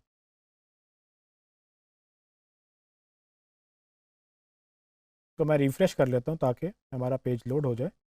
तो देखें और रिफ़्रेश करने से वो बता रहा है कि आपने किन पोस्ट टाइप्स को आइटम सॉरी यहाँ पर वो आपको बता रहा है कि आपने आइटम रिव्यू में क्या-क्या चीज़ें पूछनी हैं। आपने इवेंट्स के अंदर अगर आप इवेंट स्कीमा लगाएंगे तो उसमें आपको समरी, इवेंट टाइटल, ये सारी चीज़ें, ये जितनी भी फील्ड आपने किसी स्कीमा में ऐड करनी है तो आप यहाँ से उसको कॉन्फ़िगर कर सकते हैं। हमें फ़िलहाल कॉन्फ़िगर करने की ज़रूरत नहीं, बिकॉज़ कि हमें बाय डिफ़ॉल्ट यही सब कुछ चाहिए, तो इसको हम ऐसे ही रखेंगे। कस्टमाइज़ेशन के अंदर वो आपको ये बताएगा कि आपने किस पेज पे क्या कस्टमाइज़ करना है। इसको फिर रिफ़्रेश कर लेते हैं, तो आप देखें कि वो कह रहा है कि अगर आपने फ्रंट पे इसको दिखाना है तो आप इसको कौन सा कलर अटैच करेंगे। हमने इसको फ्रंट पे नहीं दिखाना, तो इसलिए हम इसको स्किप करेंगे और हम अब अपने पेज पे जाएंगे जहाँ पर मैंने इसको स्कीमा को ऐड करना था। तो लेट्स से मैंने अपने होम पेज को पर्सन का स्कीमा ऐड करना है, जिसमें मेरा जो पर्सन है यानी कि उस्मान लतीफ़ एज अ पर्सन आइडेंटिफाई हो जाए। मैं होम पेज पे जाके उसको एडिट करूँगा। उस एडिटर में जहाँ पर आपको पहले योस्ट का जैसे आपको सेक्शन नज़र आ रहा था, वहाँ पर इस प्लगइन को इनेबल करने के बाद आपको ये रिच स्निपेट का सेक्शन भी नज़र आएगा। आप इसको मिनिमाइज़ भी कर सकते हैं, तो आपको देखें 2 सेक्शन नज़र आ रहे हैं। कोड स्निपेट वाले सेक्शन में जाके आपको वो पूछ रहा है कि इवेंट का नाम बता दें, जबकि मैंने इसको बेसिकली पर्सन का टैग देना है। तो मैं पर्सन पे क्लिक करूँगा तो देखें उसने नीचे ऑप्शन दे दी कि पर्सन का नाम लिखें। यहाँ पे मैं अपना नाम लिखूँगा। अपना निकनेम अगर कोई है मेरा वो मैं लिख सकता हूँ। मैंने कोई फ़ोटोग्राफ इसमें अटैच करनी है तो मैं लाइब्रेरी से फ़ोटो अटैच कर सकता हूँ। और इसी तरह से मैं अपनी जॉब टाइटल और अपनी होम पेज का यूआरएल, जो कि मेरी वेबसाइट का यूआरएल है, इसी का मैं होम पेज पिक कर लेता हूँ। यहाँ पेस्ट कर दिया और कंपनी ऑर्गेनाइजेशन मैंने अपनी जो भी लिखनी है वो यहाँ पर मैं लिखूँगा। उसके बाद नीचे एड्रेस वगैरह मैंने देना वो भी मैं लिख सकता हूँ। जैसे मैं लाहौर, लाहौर रीजन या लोकेलिटी, सिर्फ ये डिफ्रेंशिएट करने के लिए मैं लिख रहा हूँ पंजाब, ताकि जो उसने मांगा है मैं उसको पूरी तरह से सब चीज़ें दे दूँ। निकनेम में भी मैं उसको जैसे उस्मान लिख देता हूँ। अब इसको सेव कर लेते हैं। और जब ये मैंने सेव कर लिया तो इसके बाद मैं जब अपनी वेबसाइट के होम पेज पे जाऊँगा, इसको यहाँ से रिफ़्रेश करूँगा। ठीक है, तो इसमें मैं राइट क्लिक करके इसके सोर्स में देखूँगा कि मुझे इसने ऐड किया है कि नहीं। तो शायद यहाँ से आपको पता ना चले, आप ढूंढ भी सकते हैं, लेकिन आसान तरीका इसको ये है कि इसको कॉपी करें और वैलिडेटर में जाएँ और जहाँ से जाके आप इसको अपने यूआरएल को पेस्ट कर लें और नया एक टेस्ट जो है वो रन करें। तो गूगल आपको खुद बता देगा कि आपको इसमें कौन कौन से स्कीमा उसको मिल रहे हैं। देखें, वेब पेज का स्कीमा तो मिल ही रहा था, लेकिन साथ ही उसको वर्डप्रेस में पर्सन का स्कीमा भी मिल गया, जिसमें मैंने वही चीज़ें आपको दोबारा से मिली। पर्सन, उसका इमेज, उसका नाम, उसकी निकनेम, उसके बाद उसकी जॉब टाइटल, उसमें ऑर्गेनाइजेशन और मार्कअप वर्क्स वगैरह जो भी कंपनी के नाम थे। उसके बाद नीचे आप देखेंगे तो इसमें एडिशनल आपको क्या मिला कि उसने अपनी कंपनी के एड्रेस भी दे दिया, मतलब पर्सन के साथ एड्रेस भी अटैच हो गया है। तो ये एक एडिशनल फीचर था वर्डप्रेस के इस प्लगइन के थ्रू, जो कि फ्री में आपको अवेलेबल है और आप अपनी वेबसाइट पे हर पेज के ऊपर अपना स्कीमा अटैच कर सकते हैं जो भी उस पेज पे आपने ऐड किया है। इस वीडियो में हमने देखा कि किस तरह से आप फ्री टूल्स के ज़रिए अपनी मैनुअली किसी HTML वेबसाइट में और वर्डप्रेस में प्लगइन के थ्रू स्कीमा टैग्स जो हैं वो ऐड कर सकते हैं। स्कीमा टैग्स बहुत इंपॉर्टेंट हैं और जितना आप ज़्यादा स्ट्रक्चर्ड डेटा गूगल को प्रोवाइड करेंगे उतनी आपकी SEO बेहतर होगी।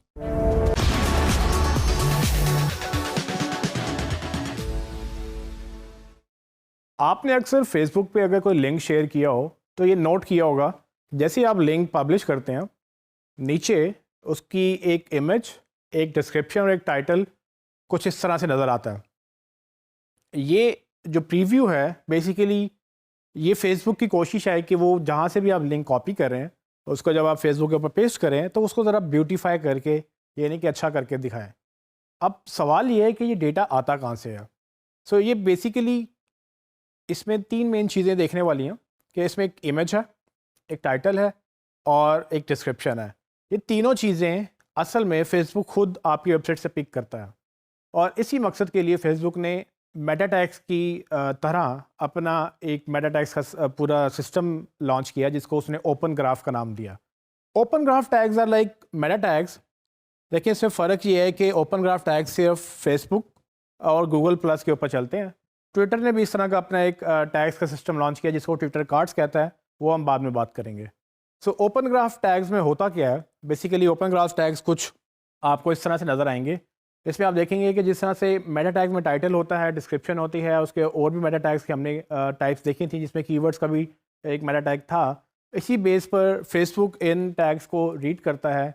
इसमें और रेगुलर मेटा टैग्स में फ़र्क ये है कि ये open graph tags basically social media tags कहलाए जाते हैं और सोशल एसईओ के नाम से भी कुछ लोग जानते हैं इसको। ये सिर्फ़ और सिर्फ फेसबुक पे काम करेंगे और गूगल प्लस पे काम करेंगे। जो टाइटल ओपन ग्राफ में लिखा होगा वही टाइटल आपको फेसबुक में जब आप कॉपी करेंगे वो लिंक, या आपको कोई कस्टमर कॉपी करेगा वो लिंक, उसको नज़र आएगा। अब प्रॉब्लम ये क्या प्रॉब्लम थी और क्या सॉल्यूशन था? तो प्रॉब्लम ये थी कि जब आप टाइटल लिखते हैं गूगल के लिए, जो रेगुलर टाइटल होता है उसमें आप कीवर्ड्स ज़्यादा से ज़्यादा यूज़ करने की कोशिश करते हैं। अक्सर कीवर्ड यूज़ करते हुए सेंटेंस का स्ट्रक्चर या ग्रामेटिकली वो प्रॉपर नज़र नहीं आता। सो प्रॉब्लम ये आ रही थी कि जब वो आपने गूगल के लिए तो लिमिटेशन है, क्योंकि आपने रैंक करना है और आपने उसको ऑप्टिमाइज़ करना है उन कीवर्ड्स के अगेंस्ट जिसके अगेंस्ट लोग सर्च कर रहे हैं। फेसबुक में ये लिमिटेशन नहीं है, क्योंकि फेसबुक पे सर्च नहीं होता। अब फेसबुक के ऊपर भी वही टाइटल नज़र आना वो लोगों को थोड़ा सा बुरा लग रहा था। और इसका हल उन्होंने ये निकाला फेसबुक ने कि उन्होंने अपने पूरे के पूरे एक ओपन ग्राफ का सिस्टम लॉन्च किया, जिसके तहत उन्होंने वो टैग्स अनाउंस किए जो फेसबुक और जो बाकी सोशल मीडिया चैनल्स हैं वो पिक करते हैं। तो ये कंसोर्शियम बन गया ओपन ग्राफ का कि ओपन ग्राफ टैग्स आप वेबसाइट वाले एक दफ़ा डिस्प्ले करेंगे और जितने भी सोशल चैनल जो ओपन ग्राफ को सपोर्ट करते हैं वो उसको वही डेटा रीड करेंगे। अब इससे फ़ायदा ये हुआ कि आप रेगुलर मेटा टाइटल्स अपने गूगल के लिए डिफरेंट लिख सकते हैं और फेसबुक के लिए आप डिफरेंट लिख सकते हैं। और फेसबुक के टाइटल्स में कुछ चीज़ें एक्स्ट्रा भी आप, यानी कि आप इसमें अपने पेज का नाम, अपने इमेज डिफरेंट दे सकते हैं और आपका जो है डिस्क्रिप्शन थोड़ी सी लेंथी हो सकती है। गूगल में हमें पता है कि वो 150 कैरेक्टर्स, 155 कैरेक्टर्स तक मिनिमम या मैक्सिमम 300 कैरेक्टर्स तक हम जा सकते हैं। इसमें आप कुछ ज़्यादा भी लिख सकते हैं, 200-400 कैरेक्टर्स के ऊपर भी आप जा सकते हैं। सो ये वो एक एडवांस चीज़ है जो आम लोगों को नहीं पता होती। अगर आप यूज़र एक्सपीरियंस की बात करें, इसका डायरेक्ट इम्पैक्ट गूगल या गूगल की रैंकिंग्स पर नहीं होता, लेकिन अगर आपका यूज़र एक्सपीरियंस अच्छा है और सोशल मीडिया से अगर ट्रैफिक आ रही है तो वो उसके लिए ये बहुत बेहतर सॉल्यूशन है, क्योंकि लोग इस पे क्लिक करना पसंद करेंगे बजाय उसके ऐसे आर्टिकल पे क्लिक करें जिसका उनको पता नहीं है कि वो प्रॉपर टाइटल क्या है या प्रॉपर इमेज क्या है। सो ये बेसिकली अगर आप वर्डप्रेस यूज़ कर रहे हो तो एक योस्ट का प्लगइन जो हम बार बार जिक्र कर रहे हैं, योस्ट का प्लगइन खुद ब खुद चीज़ें पिक कर लेता है जो आपके रेगुलर मेटा टैग्स हैं। अगर नहीं तो आप योस्ट के प्लगइन में ही ऑप्शन है, थर्ड ऑप्शन जो आपको नज़र आ रही है, यहाँ पर आप क्लिक करेंगे, एक फॉर्म सा खुल जाएगा जिसमें आप अपना अलग टाइटल, अलग डिस्क्रिप्शन फेसबुक के लिए और ट्विटर के लिए लिख सकते हैं। सो ये बड़ा एक ईजी सा वे है अगर आप वर्डप्रेस यूज़ कर रहे हैं, लेकिन अगर आप मैनुअल कर रहे हैं तो आपको मैनुअली लिखना पड़ेगा।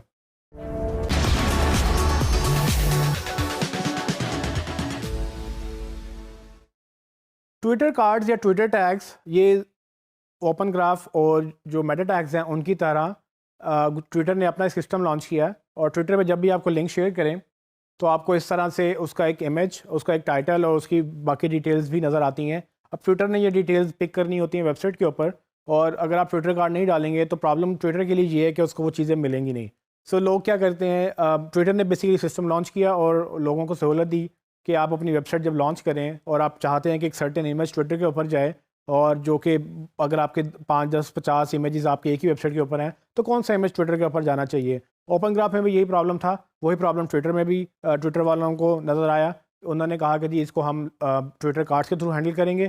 ट्विटर कार्ड्स के मेटा टैग्स कुछ इस तरह से होते हैं जिस तरह से ओपन ग्राफ के टैग्स आपने देखे या मेटा टाइटल या दूसरे रेगुलर मेटा टैग्स देखे। ट्विटर कार्ड में भी आप डिफरेंट टाइटल लिख सकते हैं, डिफरेंट डिस्क्रिप्शन लिख सकते हैं और उसको ट्विटर स्पेसिफिक चीज़ें बता सकते हैं। कोई एक ऐसा इमेज जो आप सिर्फ ट्विटर पे दिखाना चाहते हैं, आप वो इमेज भी यहाँ पर ऐड कर सकते हैं। ये बाकी वेबसाइट से हट के होगा और ये सिर्फ ट्विटर पे ही नज़र आएगा और जब भी इसको कोई शेयर करेगा। तो ये भी एक एडवांस टैक्टिक है जिसमें आप अडॉप्ट करके अपनी यूज़र एक्सपीरियंस को बेहतर कर सकते हैं।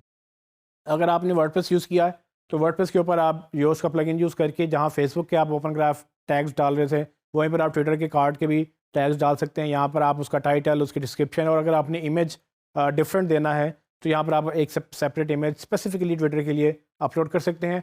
जब भी आपका ये लिंक ट्विटर पे शेयर होगा तो आपको वही इमेज, वही टाइटल और वही डिस्क्रिप्शन नज़र आएगी जो आपने यहाँ पर पब्लिश की होगी।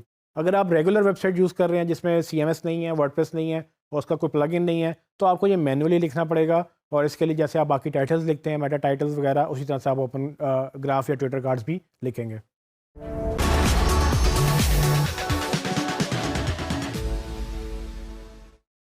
आपने अक्सर वेबसाइट्स ओपन किए हों तो आपको ऊपर ब्राउज़र में जब आप देखेंगे तो ये ग्रीन कलर का HTTPS या चेक मार्क लिखा हुआ नज़र आता है। डिफरेंट ब्राउज़र में डिफरेंट तरह से नज़र आता है। और अगर SSL ना हो तो ये नीचे वाला जैसे कि रेगुलर HTTP आपको नज़र आ रहा है, इस तरह से आपको नज़र आता है। तो बेसिकली ये दोनों में डिफरेंस क्या है?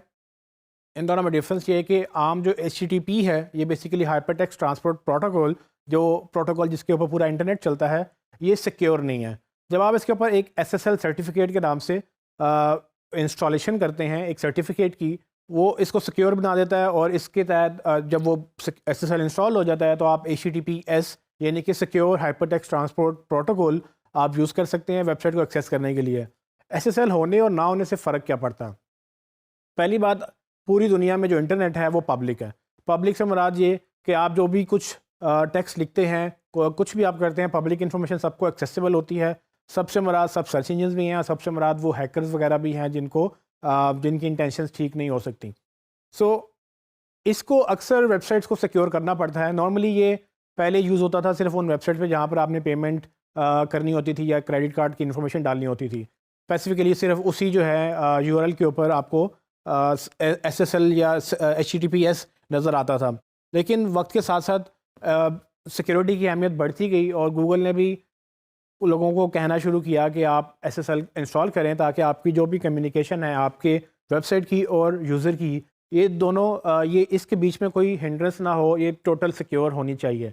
सो इससे एक मुहिम चल पड़ी। मुहिम चलने से ये हुआ कि दुनिया भर में लोगों को SSL का एहसास हुआ और अल्टीमेटली गूगल ने क्या किया, गूगल ने इसको एज अ रैंकिंग फैक्टर बना दिया। पहले गूगल आपको कुछ भी नहीं कहता था, अगर SSL है तो ठीक है, नहीं है तो भी ठीक है, लेकिन अगर SSL है तो ज़्यादा अच्छी बात है।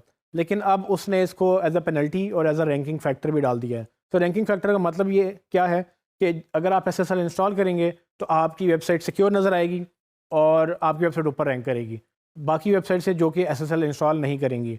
और अगर आप SSL इंस्टॉल नहीं करेंगे, गूगल ना सिर्फ आपको ऊपर रैंक ही नहीं करेगा बल्कि आपको अगर रैंक्ड हैं तो आपको डिमोट करेगा। ये नहीं कि आपको पेनल्टी भी डालेगा कि भाई आप सिक्योरिटी की तरफ ध्यान नहीं है आपका, आपका यूज़र और आपकी जो कनेक्शन है वो सिक्योर नहीं है। सो दुनिया भर में ये चीज़ें सिक्योरिटी की तरफ जा रही हैं, हर चीज़ सिक्योर होती जा रही है।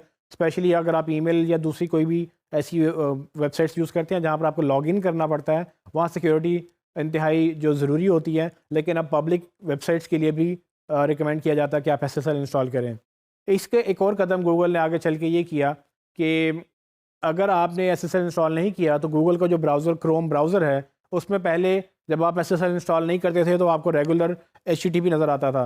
लेकिन जब आपने SSL इंस्टॉल करना शुरू किया तो आपको ग्रीन कलर का वो एक आपको बार में दिखाता था कि ये सिक्योर है। अब गूगल ने पेनल्टी एक और तरह से डालने की कोशिश इस तरह से की है कि वो बेसिकली जब आप नहीं इंस्टॉल करते HTTPS यानी कि SSL सर्टिफिकेट इंस्टॉल नहीं करते हैं तो गूगल आपको नॉट सिक्योर लिखा हुआ दिखाता है। नॉट सिक्योर दिखाने का मतलब यह है कि पहले तो वो आपको मेंशन नहीं कर रहा था, लेकिन अब वो आपको बाकायदा नॉट सिक्योर यूज़र को दिखा रहा है ताकि यूज़र को पता लगे कि जिस वेबसाइट पे वो है या जिस पेज पर वो है वो सिक्योर नहीं है।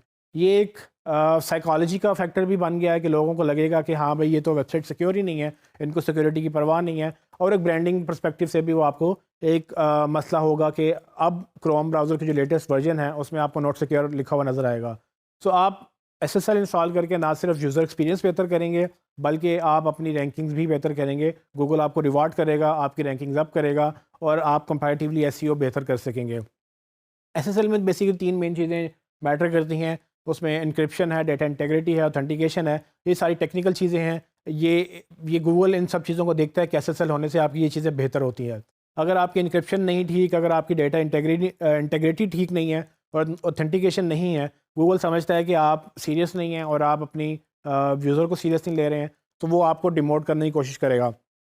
इन शॉर्ट, अगर आपको नहीं पता SSL क्या है, आप अपने डेवलपर से बात करें, अपनी होस्टिंग से बात करें, उनसे कहें जी मुझे SSL इंस्टॉल करना है। अगर आप खुद कर सकते हैं तो बड़ी अच्छी बात है, लेकिन अगर आप क्लाइंट का काम कर रहे हैं तो आप उनसे भी रिक्वेस्ट करें कि भाई ये हमें इंस्टॉल करना है। उनसे कहें कि जी आप पे करें और हमें SSL बाय करना है, क्योंकि SSL सिर्फ सिक्योरिटी पर्सपेक्टिव से ठीक नहीं है, रैंकिंग फैक्टर भी है। तो ये एक और मिसाल है उस चीज़ की जो शायद आपकी जॉब तो नहीं है, लेकिन आपने करना इसको ज़रूर है, क्योंकि ये आपकी जॉब पे जो आपकी जॉब है उस पर परफॉर्मेंस पे अफेक्ट करेगी। सो SEO आपकी जॉब है और SEO पे सिक्योरिटी वाइज आप पे इफेक्ट हो रहा है।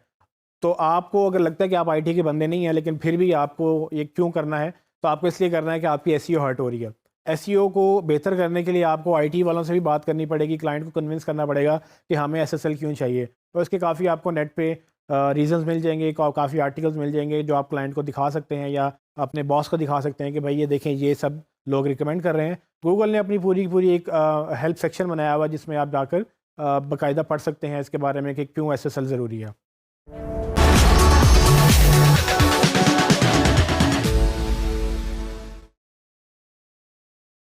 इस वीडियो में हम योस्ट SEO प्लगइन की बात करेंगे। हमने इस पूरे कोर्स में वर्डप्रेस और योस्ट SEO प्लगइन की 12 बात की है। आज मैं आपको इस वीडियो में ये बताऊंगा कि किस तरह से योस्ट के प्लगइन को इंस्टॉल करते हैं और किस तरह से इसको सेटअप करते हैं। आइए चलते हैं स्क्रीन की तरफ। मेरी एक वेबसाइट है usmanlateef.com। मैंने उस पर आप लोगों के लिए एक टेस्ट वेबसाइट बनाई है ताकि हम योस्ट का एक्सपेरिमेंट कर सकें। टेस्ट वेबसाइट पर जाने के लिए मैं एक न्यू टैब ओपन करूँगा और उसमें test1.usmanlateef.com ये मैंने आप लोगों के लिए वर्डप्रेस पे एक सिर्फ डमी वेबसाइट बनाई है ताकि हम इसमें योस्ट इंस्टॉल करें और उसको प्रैक्टिस करें। वर्डप्रेस में लॉगिन करने के लिए मैं इसके URL के आगे wp-login लिखूंगा जो कि नॉर्मली आम वर्डप्रेस की एक लॉगिन पेज की URL होता है। इसको मैं एंटर करूंगा तो हमारे पास वर्डप्रेस का डैशबोर्ड जो लॉगिन डैशबोर्ड है वो खुल जाएगा। इसमें लॉगिन करने के लिए मैं अपने पासवर्ड मैनेजर से इसमें पासवर्ड ऐड करूंगा और इसमें मैं लॉगिन कर लूँगा। जब आप वर्डप्रेस डैशबोर्ड में लॉगिन करेंगे तो आपको कुछ इस तरह की चीज़ें नज़र आएंगी।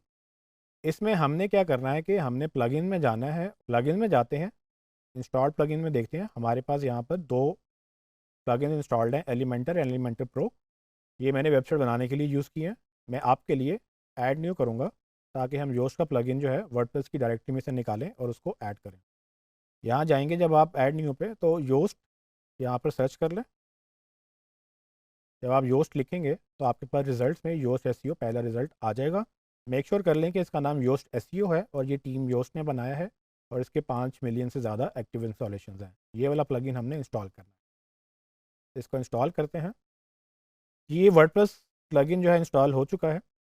इसको मैं यहाँ से भी एक्टिवेट कर सकता हूँ या फिर मैं अपने इंस्टॉल्ड प्लगइन्स में जाके देखूँगा तो वहाँ पर ये मेरे पास लिस्ट में नज़र आएगा और यहाँ से भी मैं इसको एक्टिवेट कर सकता हूँ। इसको मैं एक्टिवेट करूँगा तो आप देखेंगे जैसे ही मैंने प्लगइन इंस्टॉल किया तो नीचे योस्ट की एक ऑप्शन आ गई है। मैं इस पर क्लिक करूँगा और हम योस्ट के डैशबोर्ड पे चले जाएंगे।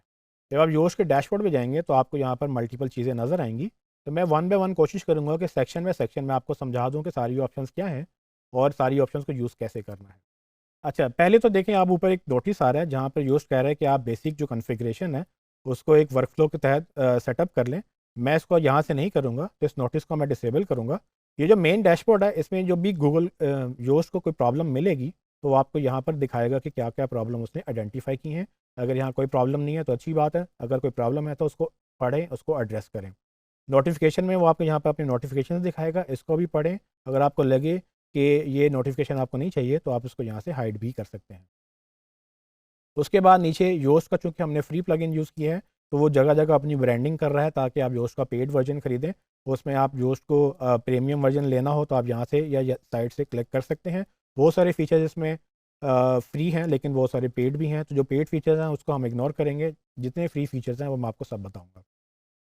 डैशबोर्ड के बाद इसके आगे फीचर्स की ऑप्शन देखेंगे तो फीचर्स में उसने बताया है कि आपने इस वेबसाइट में क्या फ़ीचर इनेबल करना है, क्या फ़ीचर डिसेबल करना है। जो जो चीज़ें आप इनेबल करेंगे उसके सेक्शंस आपको नेक्स्ट साइड लेफ्ट साइड पे मिलते जाएंगे। तो मैं इसको 1 बाय 1 डिस्कस कर लेता हूँ। सबसे पहले वो कह रहा है कि आपने SEO एनालिसिस इनेबल करना है कि नहीं। हमने बिल्कुल इनेबल करना है बिकॉज कि हमने वेबसाइट का हर पेज के ऊपर एनालिसिस करना है और मैं आपको एक डमी एनालिसिस करके भी दिखाऊँगा। रीडेबिलिटी एनालिसिस भी आपके कंटेंट के एनालिसिस होता है कि आपका कंटेंट कैसा है, अच्छा है, बुरा है। ये इसने अपने एल्गोरिदम के मुताबिक एक स्कोरिंग मैकेनिज्म बनाया हुआ है जो कि मैं आपको प्रैक्टिकल करके दिखाऊंगा कि कैसे इसको बेहतर आप कर सकते हैं और अगर बेहतर है तो आप कैसे इसको आगे लेके चल सकते हैं। कॉर्नर स्टोर कंटेंट जो है वो योस्ट उसको कहता है जो कि बड़े इंपॉर्टेंट पेजेस होते हैं। टेक्स्ट लिंक काउंटर ये एक इसका अपना फीचर है जिसमें ये टेक्स्ट लिंक्स को काउंट करता है कि कितनी वेबसाइट के ऊपर आपके लिंक्स मौजूद हैं और ये फीचर भी इनेबल रखना अच्छी बात है। अब कुछ चीज़ें प्रीमियम है यानी कि इनसाइट्स हैं वो इसने प्रीमियम फीचर रखा है। वो जब तक हम पेड नहीं प्लगइन लेंगे तब तक ये अनेबल्ड ही मतलब ये अनेबल हम नहीं कर सकेंगे, ये डिसेबल्ड है ऑप्शंस। नीचे जाएंगे तो हमने एक्सएमएल साइट मैप्स हैं। ये जो वेबसाइट के साइट मैप मैंने आपको पढ़ाए थे उसमें जो वर्डप्रेस के अंदर साइट मैप आपने क्रिएट करना हो तो योस्ट के थ्रू भी आप कर सकते हैं, उसका फीचर भी अनेबल्ड है। एडमिन बार मेन्यू बेसिकली ये इसका शॉर्टकट है। ऊपर टॉप में अगर आप देखें तो ये शॉर्टकट जो ऊपर नज़र आ रहा है ये इसकी ऑप्शन है। अगर आप ये इनेबल्ड रखना चाहते हैं तो यहाँ पर इसको यस रखें, अगर आप इसको डिसेबल करना चाहते हैं तो आप इसको नो कर सकते हैं। इसके नीचे अगर आप चाहते हैं कि आपकी वेबसाइट सिक्योर रहे, सिक्योरिटी से मुराद ये कि आपके पास अगर मल्टीपल ऑथर्स हैं और आप चाहते हैं कि उनके पास कंट्रोल ना रहे उन एडवांस सेटिंग्स का जो कि आप खुद सेट करना चाहते हैं, तो आप इसको डिसेबल कर दें। लेकिन अगर आप वन मैन कंपनी चला रहे हैं, यानी कि अगर आपके पास वेबसाइट में किसी और के पास एक्सेस नहीं है, तो फिर आप इसको अनेबल भी रहने दें, इससे कोई फ़र्क नहीं पड़ेगा। लेकिन अगर आपने मल्टीपल ऑथर्स को एक्सेस दिया है तो आप इसको ऑफ़ कर दें, ताकि वो सिर्फ बेसिक मेटा टैग्स ही डाल सकें, एडवांस सेटिंग्स वो ना कर सकें। यूजेज ट्रैकिंग जो है ये बेसिकली योस्ट का अपना ट्रैकिंग का मैकेनिज़्म है। वो आपसे मतलब आप उसको चाहते हैं कि वो आपकी वेबसाइट का डेटा लेकर उसमें जो आप जिस तरह से उसका प्लगइन यूज़ करते हैं तो आप इसको ऑन कर दें। वरना अगर आप चाहते हैं कि आपका जो यूजेज है वो प्राइवेट रहे, कोई और उसका डेटा ना देखे, तो आप इसको ऑफ भी रख सकते हैं। रेस्ट एपीआई और जो एनहांस्ड स्लैक शेयरिंग है ये बेसिकली इसके एडवांस फीचर्स हैं, इसको बाय डिफ़ॉल्ट ऑन रखें, इसमें कोई हर्ज नहीं है। जब आप सेटिंग्स कर लें तो इसके बाद इसको सेव कर लें। जब तक आप इसको सेव नहीं करेंगे तो आपकी जो सेटिंग्स हैं वो इनेबल नहीं होंगी। इसके बाद इसका इंटीग्रेशंस का फ़ीचर आता है। इंटीग्रेशन पे जब हम जाएंगे तो वो पूछ रहा है कि आपने किस किस थर्ड पार्टी टूल्स के साथ इसको इंटीग्रेट करना है। अगर आपने SEMrush का पेड अकाउंट लिया हुआ है तो आप उसके साथ इसको इंटीग्रेट कर सकते हैं, ये ऑन रखेंगे तो बाद में इसको फीचर्स मिलेंगे। क्योंकि मैंने SEMrush नहीं लिया हुआ तो मैं इसको ऑफ़ कर दूंगा। ये वेंचर इंटीग्रेशन ये भी एक थर्ड पार्टी टूल है, अगर आपने ये लिया हुआ है तो आप इसको ऑन रखें और इसको लिंक कर लें, नहीं तो आप इसको ऑफ़ कर दें।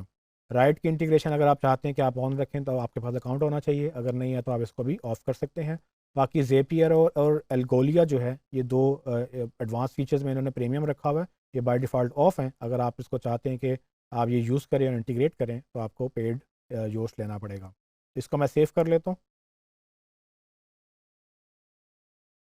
अगर हम वेब मास्टर टूल्स के सेक्शंस पे जाते हैं तो यहाँ पर आपको मल्टीपल ऑप्शंस देता है कि बेदू में अगर आपने अपने सर्च इंजन में इसको वेरीफाई करना है तो यहाँ पर आप उसका कोड डाल सकते हैं। बिंग में वेरीफाई करना है तो ये बिंग की ऑप्शन है, फिर गूगल की और फिर यॉन्डेक्स की वेरिफिकेशन है। ये मैं बाद में जब आपको सर्च कंसोल बताऊंगा तो उसके अंदर मैं आपको ये ऑप्शंस बताऊंगा कि किस तरह से आपने गूगल में वेरीफाई करना है अपनी वर्डप्रेस वेबसाइट को। इसको हम अभी ब्लैंक ही छोड़ेंगे क्योंकि हमने अभी किसी इस स्टेप को फॉलो नहीं करना। अब मैं जोश के नेक्स्ट सेक्शन की बात करूंगा जो कि सर्च अपीयरेंस।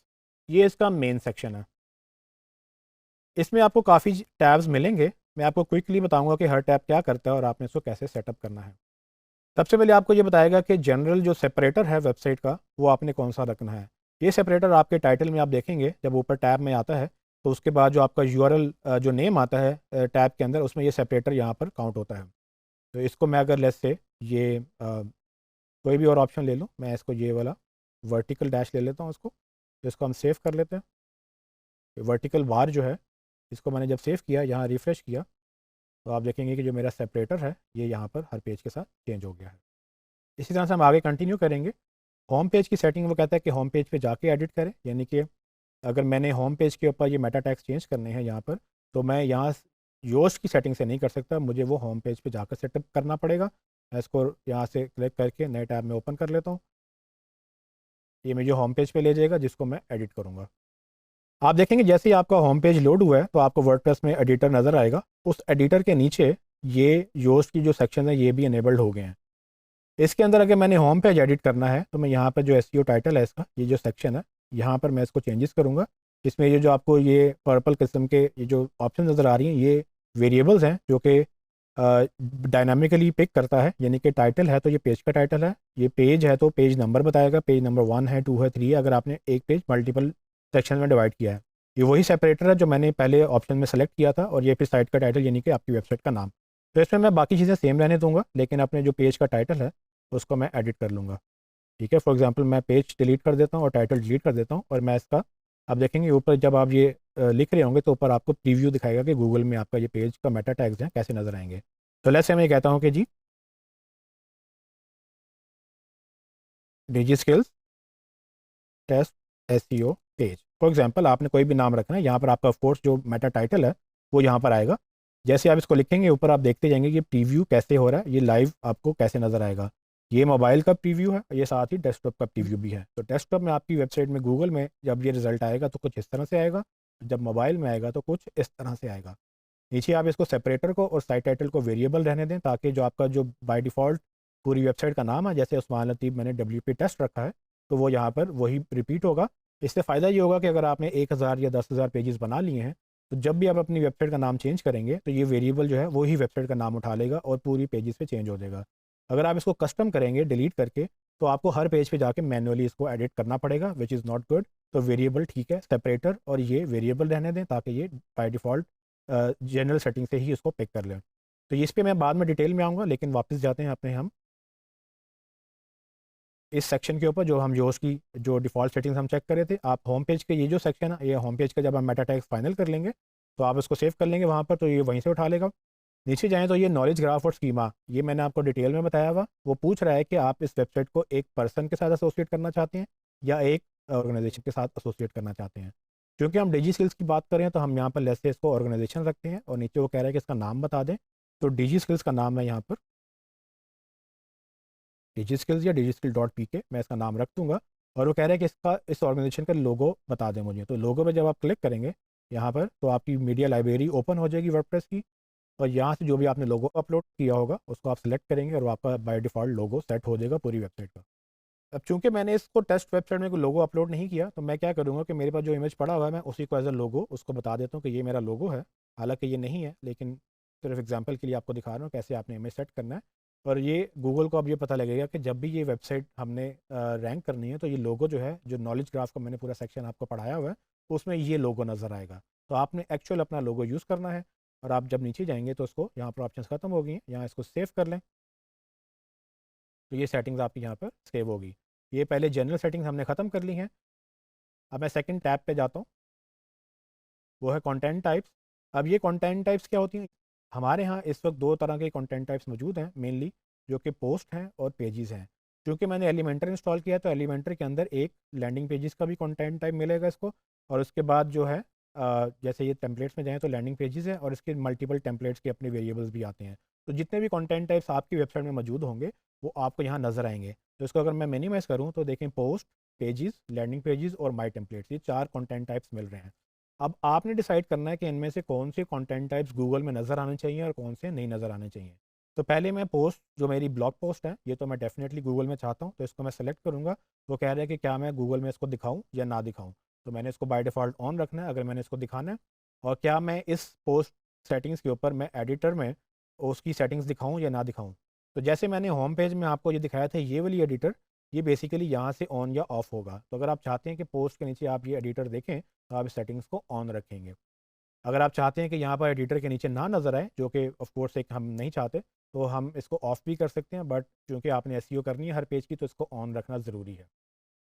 नीचे जाएंगे तो वो ये एक डिफ़ॉल्ट सेटिंग्स वो कह रहा है कि अगर आप किसी पेज का टाइटल नहीं डालते, जैसे कि हर पेज के ऊपर नीचे ये बॉक्स नज़र आएगा आपको, तो आप हर पेज का जो मेटा टाइटल और मेटा डिस्क्रिप्शन है, एडिट कर सकते हैं। लेकिन अगर आप नहीं करते, या अलग से आपके बहुत सारा कंटेंट क्रिएट होता है, आप सबकी एसईओ नहीं करते, तो कुछ डिफ़ॉल्ट सेटिंग्स आप यहाँ सेट कर सकते हैं कि अच्छा, अगर हम एक एक पेज की सेटिंग ना करें, तो बाय डिफ़ॉल्ट ये वाली सेटिंग उस पेज पे अप्लाई हो जाए। तो उसमें आपका जो टाइटल है वो आपकी पोस्ट का टाइटल आ जाएगा। उसमें अगर मल्टीपल पेजेस हैं तो पेज नंबर आ जाएगा। सेपरेटर आपकी वेबसाइट का डिफ़ॉल्ट सेपरेटर, और साइट टाइटल आपकी वेबसाइट का साइट टाइटल। ये सेटिंग तब अप्लाई होंगी जब मैं मैनुअली इसको एडिट नहीं करूँगा, तो बाय डिफ़ॉल्ट कुछ ना कुछ तो वो दिखाएगा। तो आप यहाँ से इसको कंट्रोल कर सकते हैं, और नीचे डिस्क्रिप्शन में भी अगर आप चाहें तो आप लिख सकते हैं दिस पोस्ट। पोस्ट के बाद आगे मैं लिख सकता हूँ कि वेरिएबल ऐड करना है। वेरिएबल में मैंने क्या ऐड करना है? पोस्ट का टाइटल।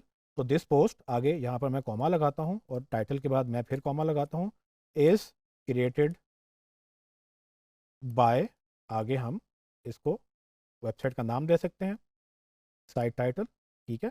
तो अगर आप इसको इस तरह से रखेंगे, तो लेट्स से अगर आप किसी पेज का एडिट नहीं करते हैं, अ, हर पेज पे जाके एडिट नहीं करते हैं, तो जब आप पोस्ट क्रिएट होगी तो ये बाय डिफ़ॉल्ट ये तो नज़र आएगा। और जब आप जाके एडिट करेंगे तो वो वाली सेटिंग इसकी प्रायोरिटी सेटिंग बन जाएंगी।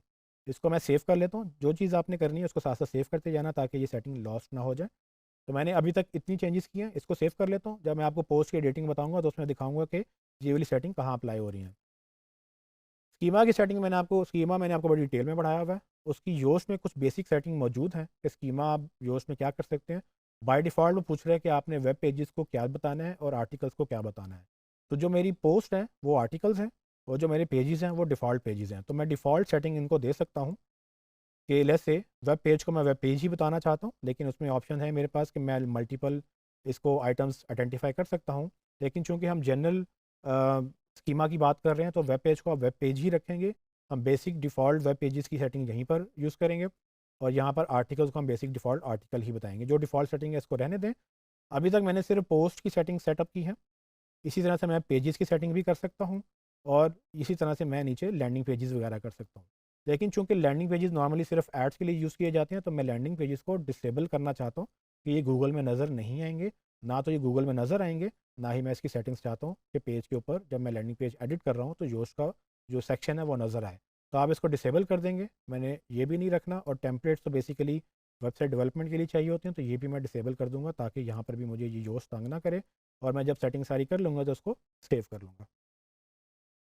अब हम बात करेंगे कि इसमें जो बाकी टैब्स हैं वो क्या हैं। मीडिया पे जाते हैं तो वर्डप्रेस में एक मसला है कि जब भी आप कोई इमेज अपलोड करते हैं तो उसका एक अटैचमेंट का पेज बना देता है।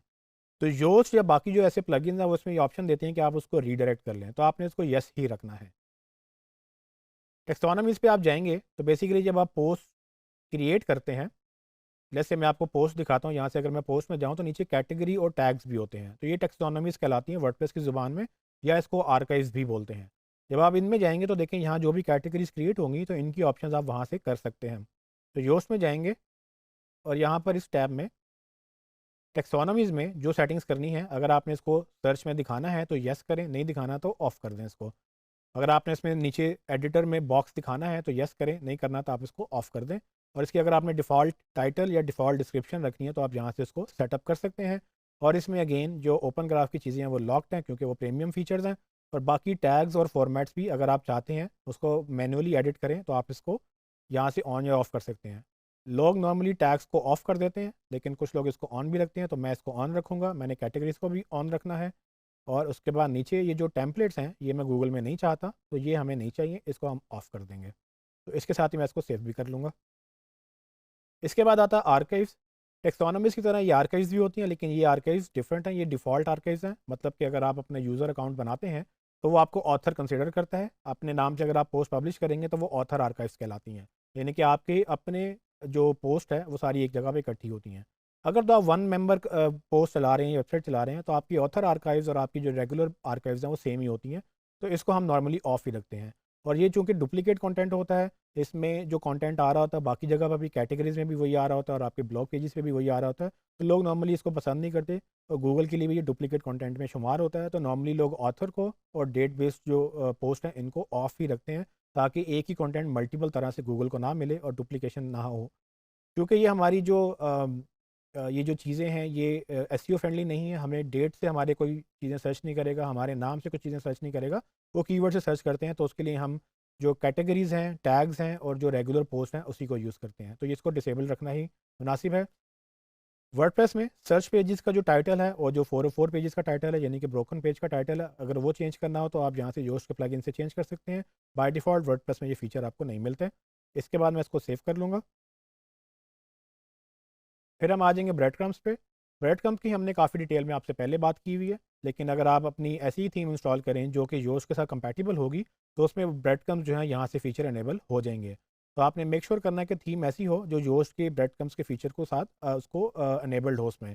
तो जब आपने योस्ट की चीज़ें चेंज करनी है, यहाँ से आपने अपना सेपरेटर चेंज करना है, आपने होम पेज का नाम चेंज करना है, आपने प्रीफिक्स लगाना है, आपने कुछ भी चेंज करना है तो यहाँ से आप चीज़ें चेंज कर सकते हैं।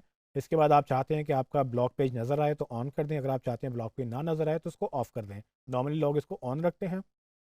अगर आप चाहते हैं कि आपका जो लास्ट पेज है वो बोल्ड हो तो बोल्ड कर दें। अगर आप चाहते हैं रेगुलर पोस्ट टाइटल जो है वो नज़र आए आखिर में तो वो आप उसको रेगुलर कर दें। यहाँ पर टेक्सोनॉमी वो पूछ रहा है कि आपने पेरेंट टेक्सोनॉमी क्या दिखानी है, यानी कि अगर आपकी एक पोस्ट टाइप है, एक आर्टिकल लिखा है, उसमें होम पेज आएगा तो बीच में टेक्सोनॉमी कोई आनी चाहिए कि नहीं। तो नॉर्मली लोग इसको कैटेगरी सेलेक्ट करते हैं। तो कैटेगरी एक अच्छी चीज़ है, आप उसको पोस्ट में कैटेगरी सेलेक्ट कर दें। लैंडिंग पेज और टेम्पलेट्स मैंने चूँकि वैसे डिसेबल किए हैं, मुझे इसको सेटअप करने की ज़रूरत नहीं है क्योंकि ये गूगल में वैसे ही नज़र नहीं आएंगे। अगर आप कैटेगरीज यानी कि टेक्सोनॉमीज़ पे जाते हैं, वहाँ पर आप पेरेंट अगर चाहते हैं कि ये ब्लॉग की कैटेगरी है तो ब्लॉग, और टैग में अगर आप चाहते हैं ब्लॉग तो ये दोनों में आप ब्लॉग और ब्लॉग सेट कर लें ताकि जब भी आपको वो मिले उसमें चीज़ें जो हैं वो ब्लॉग एज अ पेज उसमें ब्रेड क्रम्ब में नज़र आ जाए।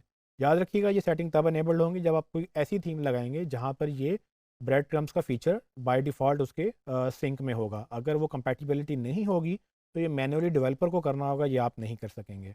इसके बाद इसको सेव कर लें तो आपकी सेटिंग्स जो हैं वो ब्रेड क्रम्स की सेव हो जाएंगी। फाइनल जो इसका फीचर है वो है RSS का। RSS एक सिंडिकेशन टेक्नोलॉजी है जिसमें आप जो अपने पोस्ट हैं और किसी भी ब्लॉग पे जहाँ RSS इनेबल्ड होता है वहाँ से आप उसको डिफरेंट रीडर्स में अपनी पोस्ट इंपोर्ट कर सकते हैं। नॉर्मली ये क्या होता है कि जब कंटेंट किसी ने किसी का चोरी करना हो तो वो ऑटोमेटेड RSS फीड के थ्रू उसको इंपोर्ट करना शुरू कर देते हैं। क्या होगा, जब भी कोई मेरा कंटेंट इंपोर्ट करेगा, मैं चोरी तो रोक नहीं सकता उस कंटेंट की, लेकिन जब भी कोई आपको इंपोर्ट करेगा तो आपको मुफ्त में बैकलिंक्स मिल रहे होंगे। अगेन, कोई मैनुअली कॉपी करे आप उसको नहीं रोक सकते, लेकिन अगर कोई ऑटोमेटेड RSS के तरीके से कॉपी करे तो आप उसको यहाँ से सिक्योर कर सकते हैं। साथ इसको सेव कर लें तो ये आपका पूरी जो सेटिंग्स हैं वो सेटअप हो जाएंगी।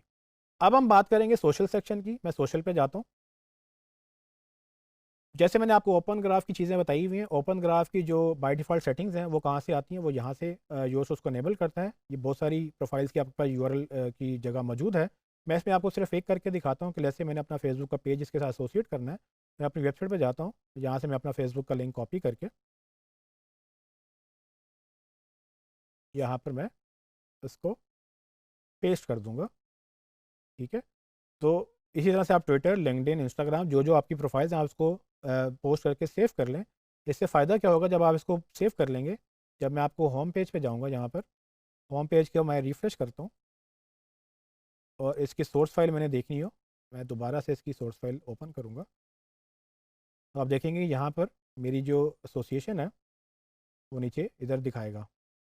तो रैप करते हैं, थोड़ा सा जूम इन करते हैं, तो मेरा जो पेज है ये आर्टिकल पब्लिशर का, ये देख रहे हैं आप, ये ओपन ग्राफ की प्रॉपर्टी यहाँ पर वो मेरा पेज एसोसिएट कर रहा है, जो कि मैंने अभी आपके सामने कॉपी किया। इसी तरह से ट्विटर और लिंक्डइन के भी यहाँ पर ये एसोसिएट करेगा कि इसका पब्लिशर कौन है।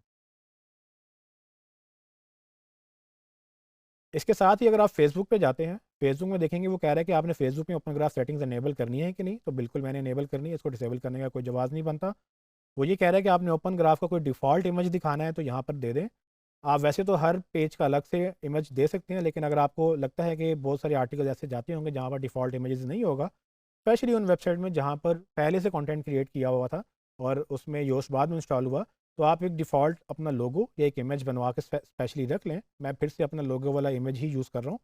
तो इससे क्या फ़ायदा होगा कि जब कोई इमेज उसको नहीं मिलेगा तो उसको ये वाला इमेज बाय डिफ़ॉल्ट उठा लेगा, लेकिन आप हर पोस्ट के ऊपर, हर पेज के ऊपर अपना मर्ज़ी से एक अपना जो डिफ़ॉल्ट इमेज है वो दिखा सकते हैं उस पेज का, और वो सेटिंग इस सेटिंग को ओवरराइड कर देती हैं।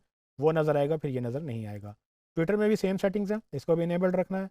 और पिंटरेस्ट अगर आप यूज़ करते हैं, पिंटरेस्ट एक अच्छी एसईओ स्ट्रैटेजी है। इसके बाद मैं आपको योस्ट का एक और सेक्शन बताऊँगा, वो है टूल्स का सेक्शन। उस पर क्लिक करते हैं।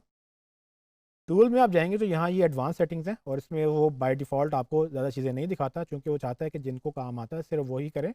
यहाँ से मैं आपको दो चीज़ें सिखाऊंगा। एक तो ये कि फ़ाइल एडिटर और इंपोर्ट एक्सपोर्ट एडवांस फीचर। अगर आप एक वेबसाइट से दूसरी वेबसाइट पे मूव कर रहे हैं तो आप अपनी सेटिंग इंपोर्ट या एक्सपोर्ट भी कर सकते हैं, और बल्क एडिटर में अगर आप मल्टीपल पेजेस को एक वक्त में एडिट करना चाहते हैं तो यहाँ से भी आप कर सकते हैं। अभी चलते हैं फाइल एडिटर की तरफ, क्लिक करते हैं उसको।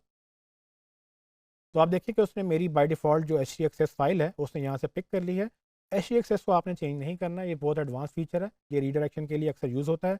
हम रीडायरेक्शन यहाँ से नहीं करेंगे, क्योंकि इसमें ज़रा सी गलती आपने की तो आपकी पूरी वेबसाइट जो है वो बेकार हो सकती है। ये सिर्फ डेवलपर को करने दें, इसको आपने बिल्कुल नहीं छेड़ना। लेकिन अगर आप रोबोट्स फाइल क्रिएट करना चाहते हैं, जो कि हमने आपको डिटेल में पहले बताया था कि कैसे करते हैं, वर्डप्रेस के अंदर आपने रोबोट्स फाइल क्रिएट करनी है तो योस्ट के अंदर आप कर सकते हैं। तो ये मैं यहाँ पर क्लिक करूँगा, create robots dot text file, तो ये फ़ाइल जो है ये उसको खुद से क्रिएट कर लेगा। आप देखें उसने ना सिर्फ फ़ाइल खुद से क्रिएट कर ली, बल्कि इसने कुछ कमांड्स भी खुद से ऐड कर दी हैं। जब ये कमांड्स वो ऐड करेगा तो ये बाय डिफ़ॉल्ट अच्छी ही कमांड्स हैं, इसको सेव कर लें यहाँ पर, ताकि जो भी सेटिंग है वो एक दफ़ा सेव हो जाए। याद रहे कि अक्सर ये रोबोट टेक्स्ट फाइल खुद से वो क्रिएट कर चुका होता है पहले। तो अगर आपके पास इस तरह का ये डैशबोर्ड पहले से नज़र आ रहा है तो इसका मतलब आपकी रोबोट फाइल एग्जिस्ट करती है। इसको वेरीफाई करने के लिए आप क्या करेंगे, अपने होम पेज पे जाएंगे, अपने URL के साथ आखिर में /robots.txt क्लिक करेंगे, तो अगर आपकी फ़ाइल क्रिएटेड होगी तो आपको ये URL ब्रोकन नहीं मिलेगा, और यहाँ पर वही नज़र आएगा जो पहले वहाँ पर नज़र आ रहा था। अब मैं आपको इसमें योस्ट में साइट मैप क्रिएट करना बताऊंगा। साइट मैप के लिए हम जनरल में जाएंगे।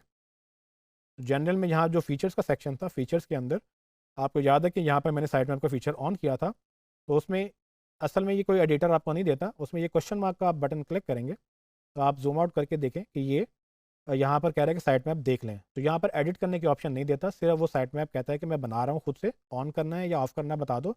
ऑफ़ करेंगे तो वो ऑफ़ हो जाएगा, ऑन करेंगे तो वो ऑन हो जाएगा। हमने इसको ऑन ही रखना है और हमने साइट मैप देख लेना है कि हमारा साइट मैप ठीक है कि नहीं। ओपन करें और देख लें कि इसमें क्या क्या चीज़ें आ रही हैं, क्या क्या नहीं आ रही हैं। तो आपको याद होगा कि मैंने सिर्फ पोस्ट और पेजेस रखे थे, ये दो साइट मैप, एक मेन साइट मैप के नीचे दो साइट मैप नज़र आ रही हैं मुझे।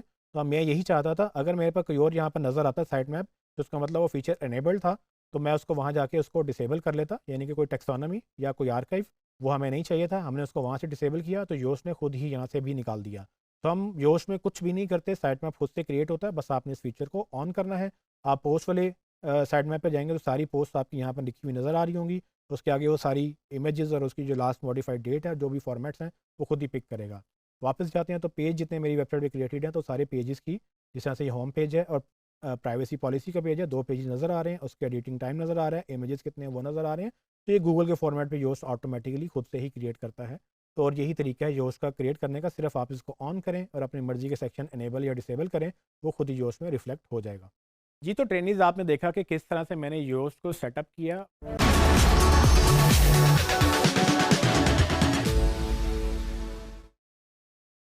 अभी तक मैंने आपको बताया कि योस्ट को सेटअप कैसे करना है। ये थी योस्ट की जनरल सेटिंग्स। लेकिन योस्ट को जब आप इनेबल करते हैं तो हर पेज के ऊपर या हर पोस्ट के ऊपर या हर कैटेगरी के नीचे भी उसके सेक्शंस क्रिएट हो जाते हैं। तो मैं अब आपके लिए एक डमी पोस्ट क्रिएट करूँगा और उसको एक कीवर्ड के अगेंस्ट ऑप्टिमाइज़ करके दिखाऊँगा। योस्ट एक स्कोरिंग मैकेनिज़्म यूज़ करता है, जो कि जनरली मैंने आपको सब पढ़ाए हुए हैं, लेकिन वो आपको ग्रीन या रेड के तौर पे बता देता है कि आपकी पोस्ट एसईओ ऑप्टिमाइज़ उस कीवर्ड के अगेंस्ट है या नहीं है। तो मैं आपको एक डमी कंटेंट क्रिएट करके एक कीवर्ड के ऊपर उसको ऑप्टिमाइज़ करके दिखाऊँगा, ताकि आपको आइडिया हो जाए कि ये हमने स्कोर कैसे बेहतर करना है। डिटेल में आप उसको खुद ही सीख लेंगे। ओके, सो मैं किसी पोस्ट को क्रिएट करने के लिए एक पोस्ट के पेज पे जाऊँगा और वहाँ से ऑल पोस्ट देख लेता हूँ। क्योंकि मैंने नई वेबसाइट क्रिएट की है, अभी इसमें कोई पोस्ट अभी तक हमने ऐड नहीं किया है, तो मैं पोस्ट को क्रिएट कर लेता हूँ, ऐड न्यू करता हूँ, एक नई पोस्ट क्रिएट हो जाएगी और मेरे पास ये वर्डप्रेस का एडिटर ओपन हो गया है। यहाँ पर मैं इसको टाइटल लिखूँगा, लेट्स से मैंने एक आर्टिकल लिखना है, best online SEO course in Pakistan. ठीक है, ये मैंने आर्टिकल लिखा, तो आप देखें जैसे मैंने पेज का टाइटल बनाया, तो बाय डिफ़ॉल्ट वो मेरे जो योस्ट की सेटिंग्स हैं, जिसमें वो टाइटल, पेज नंबर और उसका सेपरेटर और साइड टाइटल वो खुद ही उठा रहा है। तो मैं अगर कुछ भी ना चेंज करूँ यहाँ से, तो ये बाय डिफ़ॉल्ट मेरी वेबसाइट का जो मेटा टैग्स हैं वो इस तरह से गूगल में नज़र आएंगे। लेकिन मैं इसको कस्टमाइज़ करना अभी सिखाता हूँ। तो मैंने चूँकि टाइटल लिख लिया, अब मैं इसके नीचे पोस्ट का कंटेंट लिखूँगा। तो वो तो आप जब अपनी पोस्ट या पेज क्रिएट करेंगे, कंटेंट आप खुद ही लिख लेंगे। तो मैं कुछ डमी कंटेंट यहाँ से कॉपी करके उस पे एक सिर्फ एग्जांपल देने के लिए आपको कंटेंट पोस्ट करूँगा और साथ उसको मैं ऑप्टिमाइज़ करूँगा। यहाँ से मैंने कंटेंट कॉपी किया और यहाँ मैं इसको एडिटर में पेस्ट कर लेता हूँ। जब मैं इसको पेस्ट किया, तो आप देखेंगे कि आपके पास रेगुलर कंटेंट राइटर जो है वो इसी तरह से आपको कंटेंट देगा और आप उसको पेस्ट कर लेंगे। इसमें आपने कोई इमेज लगाना है, तो जैसे आप यहाँ पर बीच में एक एंटर करके एक इमेज भी ऐड कर सकते हैं। इमेज का ब्लॉक लगेगा और इमेज में मीडिया गैलरी से मेरे पास जो इमेज मौजूद है, मैं उसी को ऐड कर लूँगा और ये मेरे पास इमेज आ जाएगा। ठीक है, तो अगर मैं इसको प्रीव्यू करूँगा, तो आपके सामने ये पोस्ट जो है डेस्कटॉप पे प्रीव्यू करेंगे और ये जब पब्लिश होगी पोस्ट, तो ये आपकी वेबसाइट थीम की जो भी डिज़ाइन है उसके मुताबिक ये टाइटल आएगा, नीचे आर्टिकल का पैराग्राफ, उसके बाद एक इमेज आ गया, नीचे बाकी चीज़ें। आपका एक जनरल जो पेज होता है, ये कंटेंट और इमेजेस आपके ऊपर डिपेंड करते हैं, बट मैं इसको अब ऑप्टिमाइज़ करके दिखाता हूँ कि कैसे किया जाता है। जब आप इसके नीचे बॉटम पे जाएंगे, तो वो देखेंगे कि आप यहाँ पर कुछ टैब्स मौजूद हैं। वन बाय वन इसको ऑप्टिमाइज़ करते हैं। जब आप एसईओ पे जाएँगे, तो नीचे सबसे पहले वो पूछ रहा है आप इसका फ़ोकस कीवर्ड बता दें। फ़ोकस कीवर्ड आपका वो प्राइमरी कीवर्ड है, जो कि मैंने आपको समझाया था कि हर पेज पे एक प्राइमरी कीवर्ड होना लाज़मी है। तो मैंने चूँकि इस पेज को ऑप्टिमाइज़ करना है अपने बेस्ट एसईओ ऑनलाइन कोर्स के अगेंस्ट, तो मैं इसको ये long tail keyword best S online SEO course copy करता हूँ और मैं इसको बताता हूँ योस्ट को कि भाई मैंने जो है अपना जो कीवर्ड लेना है इस पेज का, वो primary keyword best online SEO course है। इसको मैं ऐसे ऐड करके नीचे जाऊँगा, तो आप देखें यहाँ कुछ एसईओ एनालिसिस की ये एक ऑरेंज से कलर का इसने एक सैड फेस बनाया हुआ है। तो अब ये क्या है, मैं आपको ये समझाता हूँ कि योस्ट कैसे इसको आपको स्कोरिंग में हेल्प करता है। अगर आप प्रीव्यू बंद करना चाहें, आप प्रीव्यू बंद भी कर सकते हैं, ताकि आपका जगह अवेलेबल हो। प्रीव्यू को पहले हम सेटअप करते हैं। पहले मैं अपना टाइटल ठीक करूँगा, मेरे अगर टाइटल चेंज नहीं करना, यही को टाइटल ठीक है तो इसको बाय डिफ़ॉल्ट रहने दें। इसमें मैं इसकी यूआरएल देखूंगा, best online SEO course in Pakistan, मेरा कीवर्ड यूआरएल में भी आ रहा है, ये स्लग बेसिकली यूआरएल का पार्ट होता है, तो ये भी ठीक है। अगर आपने एडिट करना है तो कर लें। आप देखेंगे मैंने यहाँ पर डिस्क्रिप्शन में तो अभी लिखी कुछ नहीं थी, लेकिन चूंकि मैंने आपको पहले सिखाया था कि डिफ़ॉल्ट डिस्क्रिप्शन खुद ब खुद पिक होगी, तो अगर मैं कुछ नहीं लिखूंगा तो ये देखें डिफ़ॉल्ट सेटिंग आ गई, बट मैं इसको डिफ़ॉल्ट की बजाय चेंज करना चाहूँगा। तो गेट द, मेरा कीवर्ड आ गया best online course in Pakistan at, आप यहाँ पर अपनी digiskills.pk लिखना चाहें तो ठीक है, नहीं तो अगर आप अपनी टाइटल साइट का टाइटल लिखना चाहें तो वेरिएबल ऐड कर लें।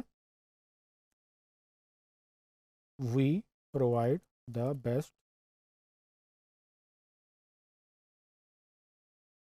Course for SEO with practical example. ठीक है, मैंने आपके सामने एक रफ सा एक डिस्क्रिप्शन लिखा है और इसमें आपने देखा होगा कि पहले मैंने best online SEO course use किया, लेकिन साथ ही मैंने इसका एक सिनोनिम या एक डिफरेंट वेरिएबल जो कि मेरा सेकेंडरी या टर्शरी कीवर्ड हो सकता है कि बेस्ट कोर्स फॉर एसईओ, हो सकता है कि लोग ये भी सर्च कर रहे हो, लेकिन मेरा प्राइमरी कीवर्ड नहीं था, बट मैंने पहला प्राइमरी और एक सेकेंडरी कीवर्ड भी इसमें ऐड कर लिया। और आपके पास नीचे देख रहे हैं ये ग्रीन बार जो चल रहा है, तो ये बेसिकली उसकी विड्थ बता रहा है कि कितना आपके लिए सेफ़ एरिया है। आप इसको लिखते रहेंगे जब तक ये ग्रीन है तब तक ठीक है, जब आप करेक्टर लिमिट से बाहर जाएंगे तो आपको ये रेड कर देगा।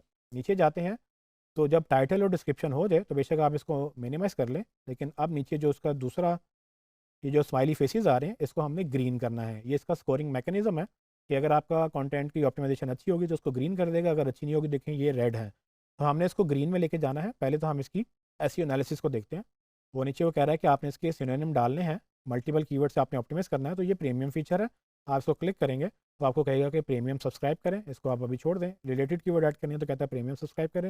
इसका फ़ायदा ये है कि हमारे पास फोकस कीवर्ड के अलावा मल्टीपल कीवर्ड्स के अगेंस्ट हमने ऑप्टिमाइजेशन करनी है, यानी कि सेकेंडरी और अगर हमने टर्शरी कीवर्ड्स भी लेने हैं तो वो भी आप लिख सकते थे अगर आपके पास प्रीमियम होता, नहीं तो अभी हम इसको एक ही कीवर्ड के अगेंस्ट ऑप्टिमाइज़ करेंगे। अब नीचे आएंगे तो एनालिसिस रिजल्ट में देखें वो कह रहा है कि 4 प्रॉब्लम्स उसको मिली हैं और 4 इंप्रूवमेंट्स कह रहा है, और बाकी जो उसने गुड रिजल्ट्स हैं वो 9 हैं। उसने कहा कि आपने इमेज ऐड कर दिया तो गुड जॉब, आपने लेंथ जो है वो ठीक रखी है उसकी भी गुड जॉब। तो ये सारे जो चेक्स हैं जो कि मैं आपको ऑन पेज में डिटेल में पढ़ा चुका हूँ, ये उसी तरह से उसने एक अपना स्कोरिंग मैकेनिज्म रखा है। हमने मेक श्योर करना है कि जो रेड में प्रॉब्लम्स आ रही हैं, ये जो ऑरेंज में चीज़ें आ रही हैं, हम इसको मैक्सिमम तरीके से फिक्स करें। तो जी ट्रेनिंग यहाँ पर एक चीज़ एम्फेसाइज करना बहुत ज़रूरी है कि ज़रूरी नहीं है कि आपकी हर बार हर चीज़ ग्रीन में ही होगी। आपने इस बात में बिल्कुल भी नहीं फंसना कि जी आपकी 100% ग्रीन नहीं हो रही तो मैं अब क्या करूँ। ये उसका एक स्कोरिंग मैकेनिज्म है, और कभी अगर आपकी एक दो चीज़ रह भी जाएँ तो आप उतने को पब्लिश कर लें। अच्छी बात तो ये है कि आप सबको ग्रीन में करें, लेकिन अगर कभी नहीं भी होता तो इतना बड़ा मसला नहीं है, कुछ 2-4 पॉइंट्स कम भी रह जाएँ तो इसमें इस इशू नहीं है। मेक श्योर करें कि मैक्सिमम पॉइंट्स स्कोर करें। तो अगर आप इसको प्रॉब्लम्स को देखें तो वो कह रहा है कि आपने किसी और वेबसाइट को लिंक नहीं किया, यानी कि कोई आउटबाउंड लिंक नहीं है। तो अगर मैंने इस प्रॉब्लम को सॉल्व करना है तो मैं क्या करता हूँ कि यहाँ पर मैं लेट्स से किसी एक कीवर्ड को यहाँ से register now, if you want to register now visit digiskills. ठीक है, तो मैं इसको एक लिंक भी दे रहा हूँ जो कि मैं आपको डिटेल में बताऊँगा। इस मैंने टेक्स्ट को हाईलाइट किया और यहाँ पर लिंक पे क्लिक किया, तो वो यहाँ नीचे जो लिंक आ रहा है वो कह रहा है इसको लिंक बता दें, तो मैं करता हूँ जी HTTPS, यहाँ मैं इसको digiskills.pk यूआरएल एंटर कर दूंगा, तो ये मैंने एक आउटबाउंड लिंक दिया, यानी कि मेरी वेबसाइट से किसी और वेबसाइट को लिंक गया। तो आप देखेंगे नीचे वो प्रॉब्लम अब ख़त्म हो चुकी है, और वो नीचे आउटबाउंड लिंक्स उसने कहा गुड जॉब, आपने किसी और वेबसाइट को लिंक किया। अब वो एरर दे रहा है कि इंटरनल लिंक्स यहाँ बेहतर नहीं है, तो हम इंटरनल लिंक भी ऐड कर सकते हैं इसमें। तो इसी तरह से आप बारी बारी सारी प्रॉब्लम्स को सॉल्व कर सकते हैं। अब मैं आपको लेके जाऊंगा नेक्स्ट स्टेप के ऊपर, यानी कि रीडेबिलिटी। और ये मैं फ़िलहाल ख़ुद तो नहीं ठीक कर सकूंगा क्योंकि ये टोटली कंटेंट की रीडेबिलिटी का एल्गोरिदम्स हैं, जिसमें मल्टीपल आपको ऑप्शन मिलेंगी। यानी कि फ्रेश रीडिंग ईज़ ये एक एल्गोरिदम है जिसके बेस पे स्कोरिंग की जाती है कि आपकी जो लैंग्वेज है जो आपने कंटेंट में यूज़ किया वो कितनी अच्छी है। आपने मज़ीद इसके बारे में पढ़ना हो तो यहाँ आप क्लिक कर लें, तो आपको ये योस्ट की ही वेबसाइट के ऊपर पूरी डिटेल में एक्सप्लेनेशन मिल जाएगी कि ये स्कोर क्या होता है और इसको इम्प्रूव कैसे किया जाता है। तो ये इन्होंने अपना एक टेबल बनाया हुआ है कि अगर आपने 80 to 90 करना है स्कोर तो ईजी टू रीड करें उसको, वेरी इजी टू रीड है। तो हमने मैक्सिमम इसका स्कोर अचीव करना है, और ये आपका राइटर जो है वो आपको ये करके देगा। इस तरह से सब हेडिंग डिस्ट्रीब्यूशन वगैरह नहीं हुई हुई, तो अगर हमने सब हेडिंग यहाँ पर ऐड करनी है, जैसे मैं नीचे यहाँ पर करता हूँ कि जी why should you join SEO course, तो मैंने अगर इसको एक हेडिंग दी, इसको सेलेक्ट किया, तो यहाँ पर मैं इसको हेडिंग बना सकता हूँ, और हेडिंग में इसको मैं H2 H3 H4 जो भी मैंने हेडिंग देनी हो, यहाँ से मैं उसकी हेडिंग चेंज कर सकता हूँ। तो ये मेरा यहाँ पर कीवर्ड भी यूज़ हो गया SEO कोर्स का, और नीचे आप देखेंगे तो रीडिंग के अंदर वो वाला उसने पार्ट उसको फिक्स कर दिया कि सब हेडिंग डिस्ट्रीब्यूशन अच्छी नहीं थी, अब सब हेडिंग्स हो गई है। ये चीज़ें हम पहले भी डिस्कस कर चुके हैं, वही जो ऑन पेज करना है वो करना कैसे है वो अब जोश में मैं आपको सिखा रहा हूँ। जी, तो ट्रेनिंग्स आपने देखा कि किस तरह से मैंने योस्ट को सेटअप किया और उसके बाद एक पोस्ट को उसमें से ऑप्टिमाइज़ किया। योस्ट के अलावा भी आपको बेशुमार प्लगइन मिलेंगे, यानी कि रैंक मैथ या SEO प्रेस या और भी बहुत सारे अब मार्केट में आते जा रहे हैं। आपको जो पसंद हो आप उसको यूज़ करें। हर प्लगइन की अपनी सेटिंग्स होगी, लेकिन योस्ट की सेटिंग मैंने आपको बता दी है।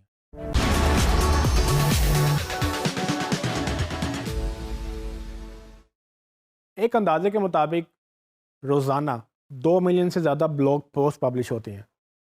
ये सिर्फ ब्लॉग पोस्ट की बात कर रहा हूँ, पेजेस की बात नहीं कर रहा। जब आप पेजेस की बात करें, वेबसाइट्स की बात करें, ब्लॉग पोस्ट की बात करें, तो कितने मिलियन पेजेस हैं जो रोज़ाना नए पब्लिश होते होंगे दुनिया भर में। सो इन इस सब कंटेंट में, इस सब तेज़ी से बढ़ते हुए कंटेंट में सर्च इंजन्स की जॉब बहुत ज़्यादा इंपॉर्टेंट बन जाती है, जिसमें उन्होंने रोज़ाना इन सब नए कंटेंट को इंडेक्स भी करना है और रैंक भी करना है। सवाल ये है कि क्या गूगल सिर्फ ऑन पेज फैक्टर्स जो अभी तक हम पढ़ रहे थे, जिसमें हमने टाइटल, मेटा डिस्क्रिप्शन या दूसरी कीवर्ड डेंसिटी या कीवर्ड रिसर्च, ये सब सारी चीज़ें हमने जब पढ़ी, क्या गूगल सिर्फ इन्हीं चीज़ों की बेस पे डिसाइड कर सकता है कि कौन नंबर 1 है, कौन नंबर 2 है, कौन नंबर 3 है? क्योंकि दिन ब दिन जब नई चीज़ आती है, हो सकता है कि जो नंबर 1 है वो अब नंबर 1 ना रहे, क्योंकि जो नया पब्लिश होने वाला आर्टिकल है वो ऊपर आ जाएगा। सो बेसिकली गूगल जो है वो ये सब चीज़ें जो एक एक सर्टन पैरामीटर्स के अंदर रहकर नहीं कर सकता। इसमें बहुत सारी चीज़ें गूगल कहता है कि जी आप ऑफ पेज करेंगे, यानी कि आप दूसरी वेबसाइट के भी वो रैंकिंग सिग्नल ट्रैक करता है। हमने जो भी अभी तक बात की थी वो थे सारा कुछ जो हम अपनी वेबसाइट के ऊपर कर सकते थे। हम अपनी होस्टिंग चेंज कर सकते थे, हम अपना कंटेंट चेंज कर सकते थे, या हम बाकी सारी चीज़ें ऐसी जो हम कर सकते थे हमारी वेबसाइट के ऊपर, जो हमारी मलकियत है। लेकिन लिंक बिल्डिंग ये एक और सेक्शन है। ये अगर आपको शुरू में याद हो तो मैंने बताया था कि SEO की 3 मेजर टाइप्स हैं, जिसमें ऑन पेज, ऑफ पेज और टेक्निकल SEO की हमने बात की थी। ऑन पेज हमने ऑलमोस्ट कर लिया हुआ है कवर। अब ऑफ पेज की बात कर रहे हैं, जिसको लिंक बिल्डिंग भी बोलते हैं। सो लिंक बिल्डिंग में आपको मैं वो चीज़ें बताऊंगा जिसमें आपको ये समझ आएगी कि लिंक बिल्डिंग क्या होती है, और इसको कैसे कर सकते हैं और क्यों गूगल के लिए ये इंपॉर्टेंट है। और टेक्निकल SEO भी हमने कुछ ऑलरेडी कर ली हुई है। सो लिंक बिल्डिंग का मतलब क्या है? लिंक बिल्डिंग का मतलब ये है कि आपको अपनी वेबसाइट से अपनी वेबसाइट पे बाकी वेबसाइट से लिंक्स लेने हैं। इस लिंक्स को हाइपर लिंक्स भी बोलते हैं। सो इन शॉर्ट, आपको लोग लिंक करें, यानी कि आपकी वेबसाइट का लिंक उनकी वेबसाइट पे पड़ा हुआ हो। जब भी उनकी वेबसाइट पे आपका लिंक लगेगा, गूगल उनकी वेबसाइट क्रॉल करेगा, वो देखेगा कि कितने लिंक्स जो हैं वो उस वेबसाइट से बाहर जा रहे हैं। तो वो उनमें एक हमारा लिंक भी होगा, तो गूगल देखेगा कि अच्छा उस वेबसाइट से उस्मान की वेबसाइट पे, यानी कि आपकी वेबसाइट पे एक लिंक आ रहा है, तो गूगल उसको फॉलो करेगा। और हमें गूगल का बिहेवियर याद है कि Google link to link jump करता है, जो हमने बहुत शुरू में डिस्कस किया था कि Google actually link to link jump करता है। तो जब गूगल एक पेज पे जाता है, उस पर सारे लिंक्स देखता है कि किस किस पेज पे जा रहे हैं। वो हो सकता है कि उसकी अपनी वेबसाइट पे जा रहे हो सकता है किसी और की वेबसाइट पे जा रहे हो। वो सारे लिंक्स को जब फॉलो करेगा और देखेगा कि जहाँ जहाँ पर लिंक्स जा रहे हैं, वो उन सबको एक वैल्यू देगा। सो बेसिकली लिंक बिल्डिंग इसी को बोलते हैं कि हमें ज़्यादा से ज़्यादा अपनी वेबसाइट पे बाकी लोगों से लिंक्स लेने हैं। ठीक है, अगर आपको समझना हो तो मैं आपको ये इस तरह से समझा सकता हूँ कि हर लिंक गूगल के लिए एक वोट के तौर पे काउंट होता है। सो जैसे कि आपको पता है कि वोटिंग से लोग ऊपर आते हैं, क्रेडिबिलिटी मेंटेन होती है, जिसको ज़्यादा वोट मिलते हैं वो जीत जाता है। इसी तरह से हमारी वेबसाइट को जितने ज़्यादा लिंक्स मिलेंगे, गूगल उसको उतने ज़्यादा वोट्स काउंट करेगा और वो जीत जाएंगे। तो लिंक्स में 2-3 चीज़ें देखने वाली हैं। एक तो क्वांटिटी है कि कितने वोट्स मिल रहे हैं या कितने लिंक्स मिल रहे हैं। वो तो एक समझ आती है कि अगर एक बंदे को 100 लिंक्स मिले हैं या 100 वोट मिले हैं, और एक दूसरी वेबसाइट को 200 या 500 लिंक्स मिले हैं या 500 वोट्स आप समझ लें उसको, तो दोनों में ज़ाहिर बात है बेहतर है वो 500 वाला है, जिसको ज़्यादा लोगों ने वोट किया या ज़्यादा वेबसाइट्स ने उसको लिंक किया। लेकिन एक और चीज़ भी गूगल देखता है, वो देखता है कि वोट करने वाला, यानी कि लिंक देने वाला खुद कितना क्रेडिबल है। यानी कि उसकी क्या वैल्यू अपनी है। सो जैसे कि आप बड़े सर्कल देख सकते हैं कि जिसमें ये बड़े सर्कल का मतलब इनकी वैल्यू ज़्यादा है। ये ऐसी ऐसी वेबसाइट है जिनकी अपनी अथॉरिटी बहुत ज़्यादा है और वो आपको लिंक कर रही हैं, तो उसका मतलब ये कि उनकी क्रेडिबिलिटी ज़्यादा थी, तो आपका उसका वोट का बेनिफिट भी ज़्यादा मिलेगा। और अगर बाकी छोटी जो सर्कल्स हैं, इसका मतलब ये है कि ऐसी वेबसाइट जिनकी खुद वैल्यू बड़ी कम थी, अगर आपको वो लिंक देंगे भी तो उसका इम्पैक्ट इतना ज़्यादा नहीं होगा जितना एक हाई रैंकिंग या हाई अथॉरिटी वेबसाइट से आपको लिंक मिलने से होगा। तो हमने जब लिंक बिल्डिंग की बात करनी है, तो हमने जब लिंक्स की बात करनी है, तो उसमें दो चीज़ें देखनी है। ना सिर्फ हमने क्वांटिटी देखनी है कि कितनी क्वांटिटी में आ रहे हैं, हमने उसको क्वालिटी भी देखनी है कि कितनी क्वालिटी के लिंक्स मिल रहे हैं। तो इसकी एक और एग्जांपल मैं आपको ये दे सकता हूँ कि अगर मुझे एप्पल की वेबसाइट लिंक कर रही है या गूगल मुझे खुद लिंक करता है, तो गूगल की वेबसाइट की अथॉरिटी ऑलरेडी बहुत ज़्यादा है और मेरी वेबसाइट की अथॉरिटी शायद उतनी ज़्यादा नहीं है। गूगल जब मुझे लिंक करेगा और गूगल अपनी वेबसाइट क्रॉल करेगा और देखेगा कि यहाँ से वेबसाइट का लिंक उस्मान की वेबसाइट पर जा रहा है, तो मुझे एक अथॉरिटी वैल्यू ट्रांसफ़र होगी, जो कि गूगल की तरफ से मुझे एक वोट मिला। और वो वोट की क्रेडिबिलिटी क्या है कि जितनी क्रेडिबिलिटी गूगल की खुद की है। और अगर एक मैं थर्ड क्लास एक गंदी सी वेबसाइट, एक बिल्कुल नई लॉन्च होने वाली वेबसाइट से मैं लिंक लूँगा, उसकी वैल्यू और इसकी वैल्यू दोनों में ज़मीन आसमान का फ़र्क हो सकता है, क्योंकि उसको गूगल अभी पहचानता भी नहीं है, उसकी अपनी वैल्यू कोई नहीं है। जबकि मुझे यहाँ एप्पल, याहू या बड़ी-बड़ी वेबसाइट से अगर लिंक्स मिल रहे हैं, इनकी वैल्यू ऑलरेडी बहुत ज़्यादा है, क्योंकि ये कुछ सालों से ऑलरेडी बिज़नेस में हैं। सो इन शॉर्ट, गूगल क्या करता है, जब भी एक लिंक एक वेबसाइट से दूसरी वेबसाइट पे जाता है, गूगल उस लिंक की वैल्यू ट्रांसफ़र करता है उस नई वेबसाइट को, क्योंकि गूगल की नज़र में वेबसाइट ए वेबसाइट बी को एक वोट दे रही है। वेबसाइट ए वेबसाइट बी को वोट तब देगी जब वेबसाइट बी ने इतना अच्छा काम किया होगा कि वेबसाइट ए उसको वोट दे, यानी कि उसको मेंशन करे, उसकी बात करे, उसका ज़िक्र करे। तो हमने ज़्यादा से ज़्यादा काम ऐसे करने हैं कि हमें लोग ज़्यादा से ज़्यादा वोट्स दें, ज़्यादा से ज़्यादा हमें लिंक करें। उसके लिए हमें क्या करना होता है, उसके लिए हमें कंटेंट क्रिएट करना होता है और बाकी सारी चीज़ें मैं आपको आगे चल के इन्हीं कुछ टॉपिक्स में बताऊँगा। बस ये आपने याद रखना है कि जब भी गूगल किसी को वैल्यू ट्रांसफ़र करता है, वो 0 से लेके 10 तक होती है और ये हमें नज़र नहीं आती। एक ज़माना था जब हमें गूगल के टूल बार पे एक ग्रीन कलर का बार नज़र आता था, जिसमें हम ये देख सकते थे कि किस तरह से किस पेज का क्या पेज रैंक है। लेकिन अब गूगल ये पेज रैंक, यानी कि जो अथॉरिटी है गूगल की नज़र में, वो दिखाता नहीं है। सो हर पेज का एक रैंक है गूगल की नज़र में, वो 0 टू 10 वैल्यू बेसिकली उसकी अगेंस्ट अथॉरिटी मैयर होती है। गूगल डिसाइड करता है कि इसका 0 से लेकर 10 तक क्या दर्जा है। हर पेज का ये दर्जा बना हुआ होता है, बहुत सारे 0 पे या बिल्कुल 0 भी नहीं होते। और अगर एक एप्पल की वेबसाइट का 10 आउट ऑफ 10 रेट है गूगल की नज़र में, वो बहुत ज़्यादा अथॉरिटी वेबसाइट है, वो मुझे लिंक करेगी, तो मेरा रैंक उसके मुताबिक उसकी वजह से काफ़ी बढ़ जाएगा। बजाय इसके कि मैं 10,000 लिंक्स लूँ उन वेबसाइट से जिनका 0 पेज रैंक है या गूगल की नज़र में उनका पेज रैंक ही नहीं है। तो दोनों का अथॉरिटी में फ़र्क है। तो लिंक बिल्डिंग में असल में सब हमने ये देखना है कि एक तो लिंक्स हमने बनवाने ज़्यादा से ज़्यादा, दूसरे लिंक्स क्वालिटी वाले होने चाहिए, तीसरा ये कि लिंक्स कहाँ-कहाँ से हम कैसे-कैसे कर सकते हैं, ये सब चीज़ें हम आगे चल के डिस्कस करेंगे।